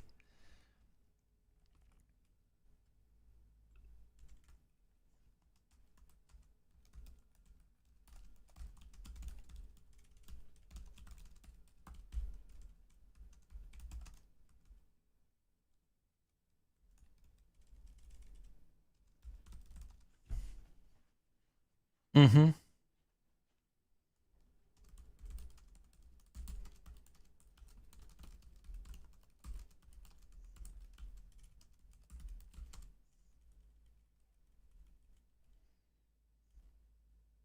Maybe he has a crazy.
Thank you to Spathua for that screenshot. I'm sorry that I wound up all being in vain, but it's amazing to have that technology. Of course, the real amazing technology would probably be if pages just didn't fucking crash. That'd be, imagine that. It would probably get its act together if I just waited like 4 or 5 minutes. It's just a fucking jacket, maybe tells himself aloud. As he does.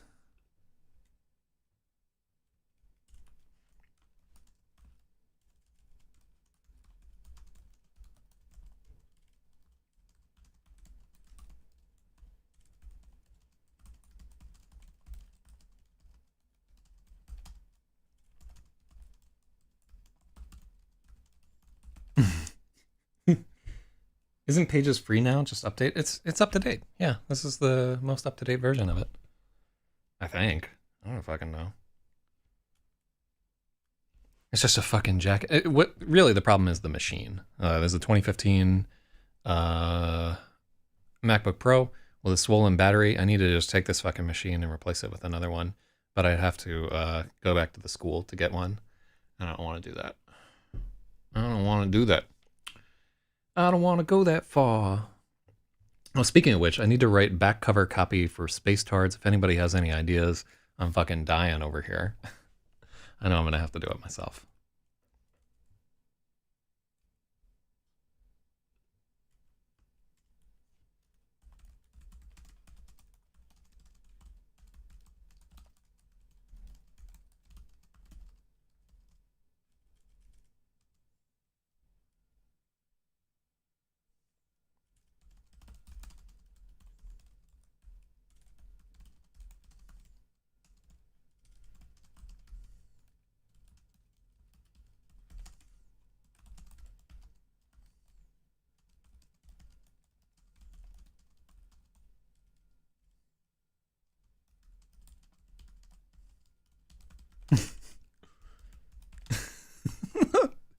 It's just a fucking jacket, maybe tells himself.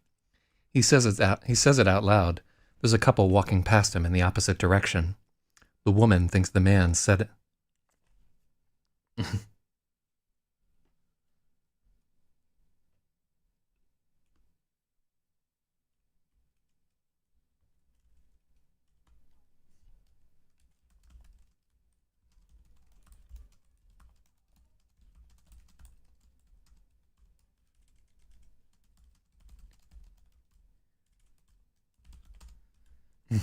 The woman thinks the man she's with said it. Yeah.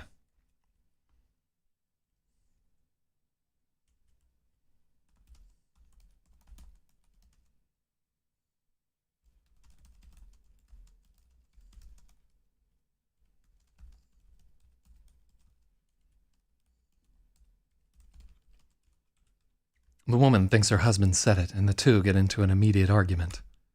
Whoops. Just the paragraph describing the flamethrower in Gunny's words? Ooh.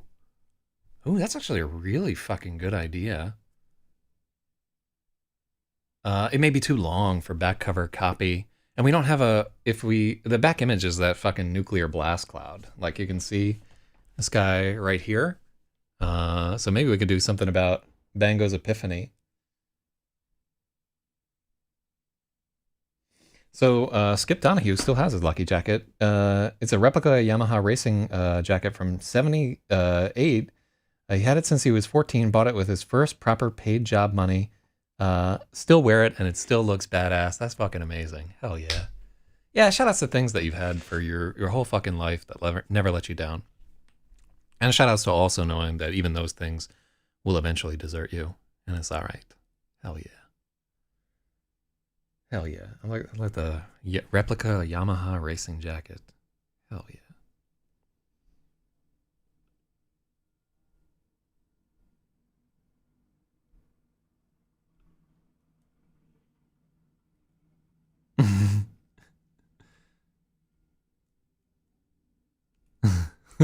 I like this little aside. This is just like a tiny little thing, right? Where maybe he's like, it's just a fucking jacket. And the woman's like, what did you say?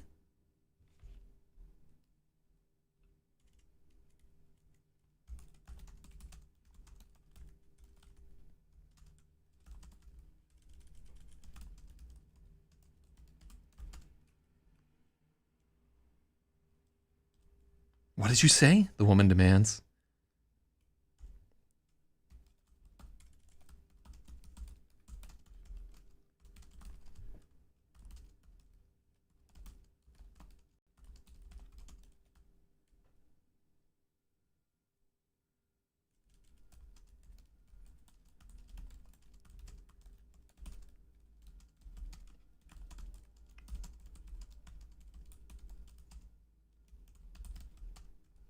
Maybe freezes up, but he realizes.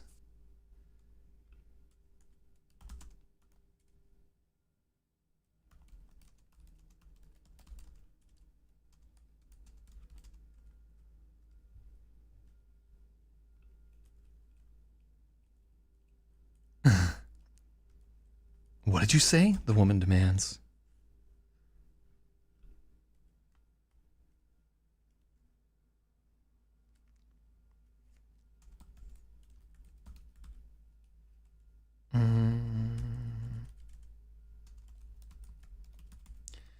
He says it out loud. There's a middle-aged couple walking past him in the opposite direction. What did you just say? What did you... What did you just say? The woman demands. Maybe freezes up, but he realizes she thinks her husband said it.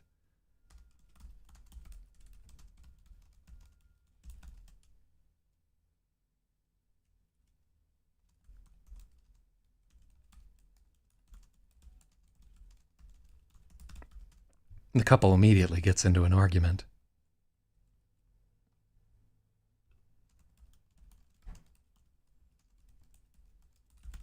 The couple begins to argue immediately. Okay, I like that. Rich people and their lucky possessions. I have a lucky toe. Well, that toe might last far longer than our jackets, or my lucky codpiece, or my lucky monocle, or my lucky bivouac, and whoops.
So this is a confused metaphor right here, which we should potentially try and take out.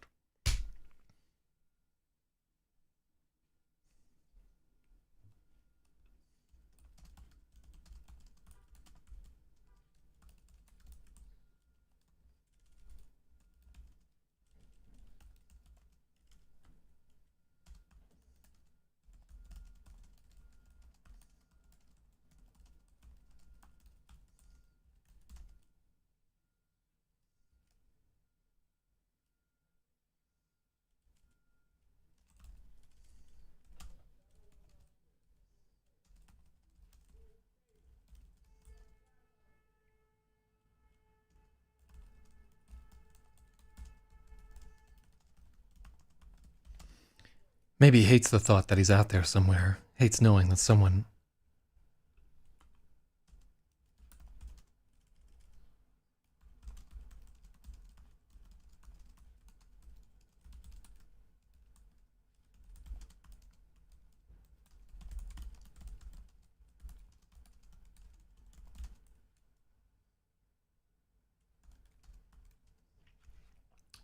So I'm gonna keep that in there, even though it's like a little bit of a mixed metaphor, which generally we try to avoid. But I just like the way that it tracks. The devil kid's probably long gone. Maybe he doesn't like the thought that he's out there somewhere. He hates knowing someone has his number when everyone else looks right through him. I like that. That just has like a real swang and noir to it. It's very lemony.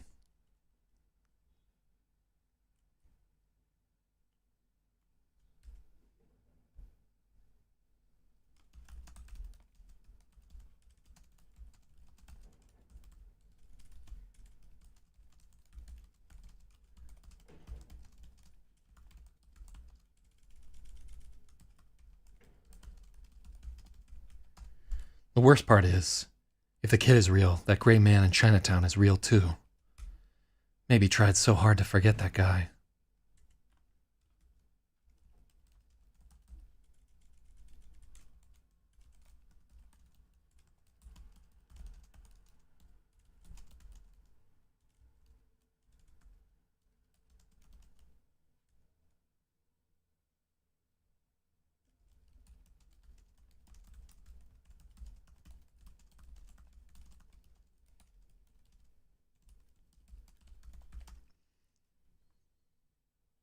Maybe he tried so hard to convince himself that whole thing was just indigestion.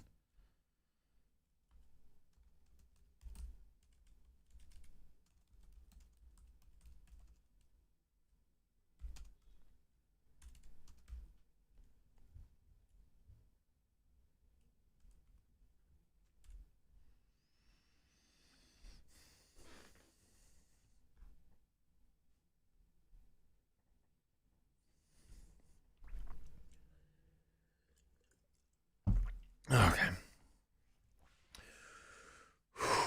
Stretch.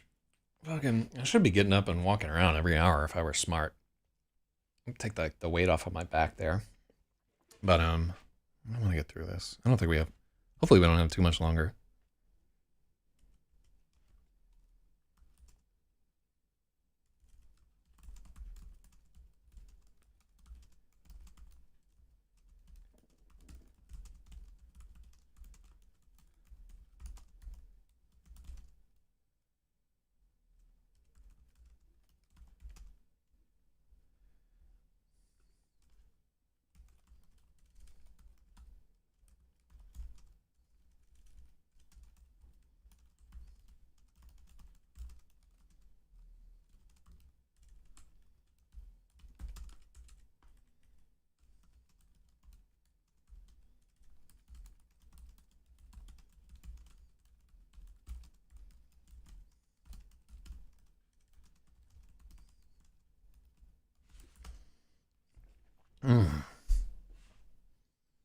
So this is day 2.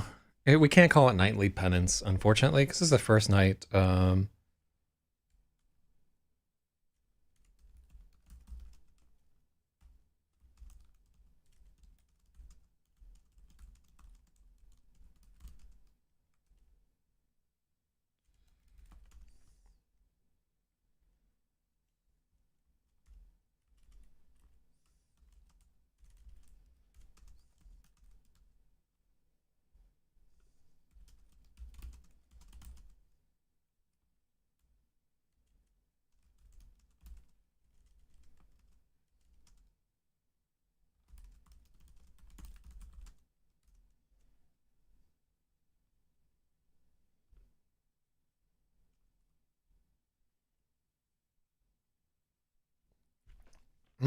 Hasn't he done it before?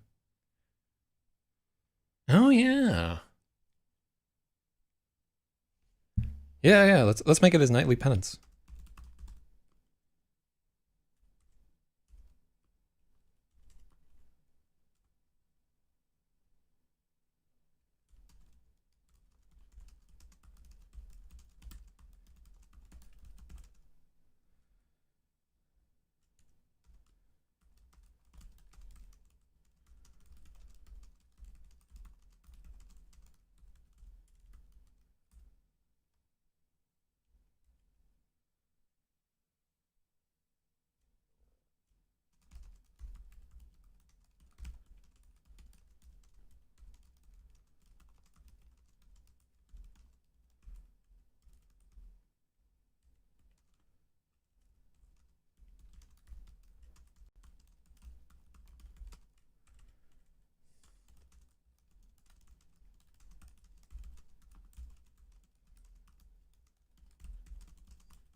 Maybe he's more afraid of what she's going to say than the knife.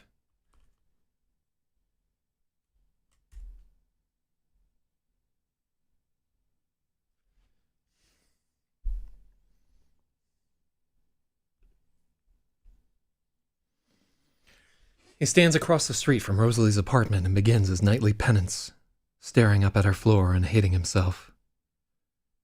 He wants to go to her and apologize again, wants to talk with her, to really talk, to spill out everything.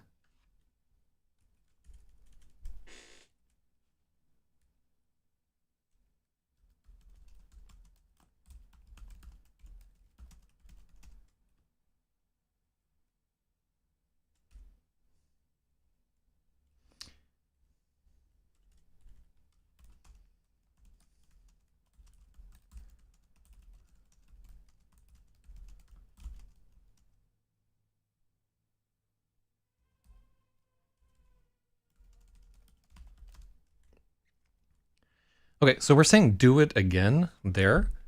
God damn it, did we run out of fucking space? Alright. Alright, you know what? It's so annoying that we're out of fucking space. How have I not bought another hard drive here? Do I want to pause? How much longer is left in this chapter? Oh, fuck me. Fuck me, this is a long-ass chapter. Alright. I'm just gonna stop it here. We'll come back to this chapter later, because I'm like a little disjointed. We got through 3 pages. That's awful. That's so bad. So 714 words. Lol at the scroll. Before, oh yeah, that's all I gotta get changed. All right, so day 41. Chapter.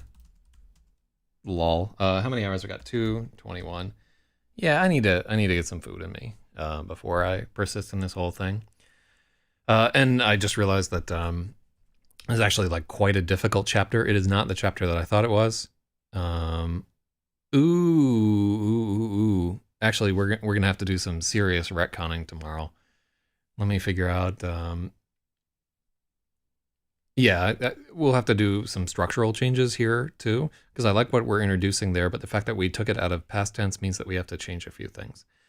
Okay, well, thank you guys for your help. I'm gonna try and fix this fucking hard drive. God, I think my Steam library is on there, so I can probably just remove Grand Theft Auto. I just, you know, the thing is that we're eating up like every day like 10 gigs of space or some nonsense like that, so I just gotta buy some more hard drives. All right, y'all, I'll talk to you later.